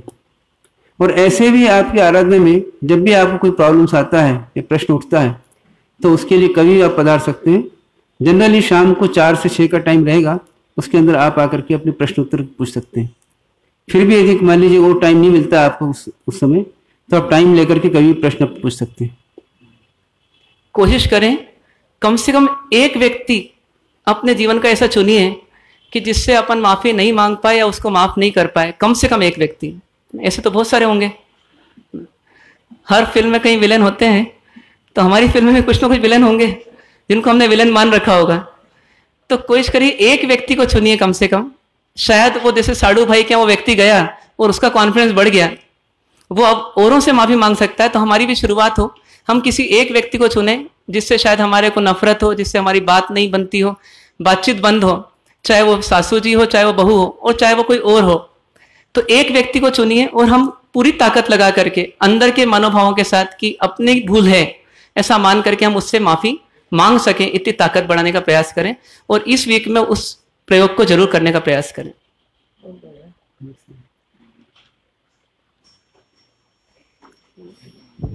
श्रवण भगवान महावीर स्वामी के चरण कमल में कोट से वंदन।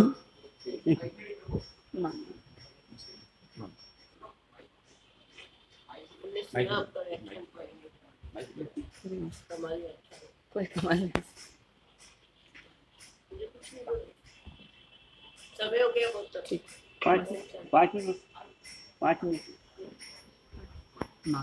श्रवण भगवान महावीर स्वामी के चरण कमल में कोट से वंदन। 2 मिनट। हाँ मंगली बोलिए मार्शल। जयपुर श्री संघ का सद्भाग्य है कि मुनि भगवान ऐसे समय में 1300 किलोमीटर चल के जयपुर पधार गए। अब जयपुर श्री संघ के सदस्य अपनी आत्म जागृति के लिए व्याख्यान सुनने में समय निकाले, ये उनकी सबसे बड़ी जवाबदारी है। 1300 किलोमीटर चल के ज्ञान गंगा आपके घर आई है।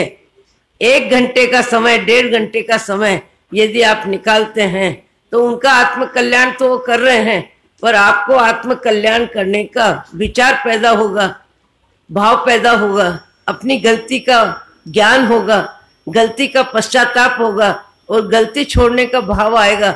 यही सबसे बड़ा मनुष्य जीवन का और सत्संग का लाभ होगा। ओम शांति। एक बार मांगलिक श्रवण करेंगे, उसके बाद बाकी की सूचना दी जाएगी। चत्तारि मंगलम। अब रहने दो ना वंदन। चत्तारि मंगलम अरिहंता मंगलम सिद्धा मंगलम साहु मंगलम केवली प्रणतम मंगलम। चत्तारि लोकोत्तम अरिहंता लोकोत्तम सिद्धा लोकोत्तम साहु लोकोत्तम केवली प्रणतम लोकोत्तम। चत्तारि शरणं पवज्जामि अरिहंते शरणं पवज्जामि सिद्धे शरणं पवज्जामि साहु शरणं पवज्जामि केवली प्रणतम धम्मं शरणं पवज्जामि। सर्व मंगल मांगल्यं सर्व कल्याण कारणं प्रधानम सर्वधर्माणां जैनम जयति शासनम। आने की जय। शरमण भगवान महावीर स्वामी के चरण कमल में कोटि से वंदन। बैठ जाइए।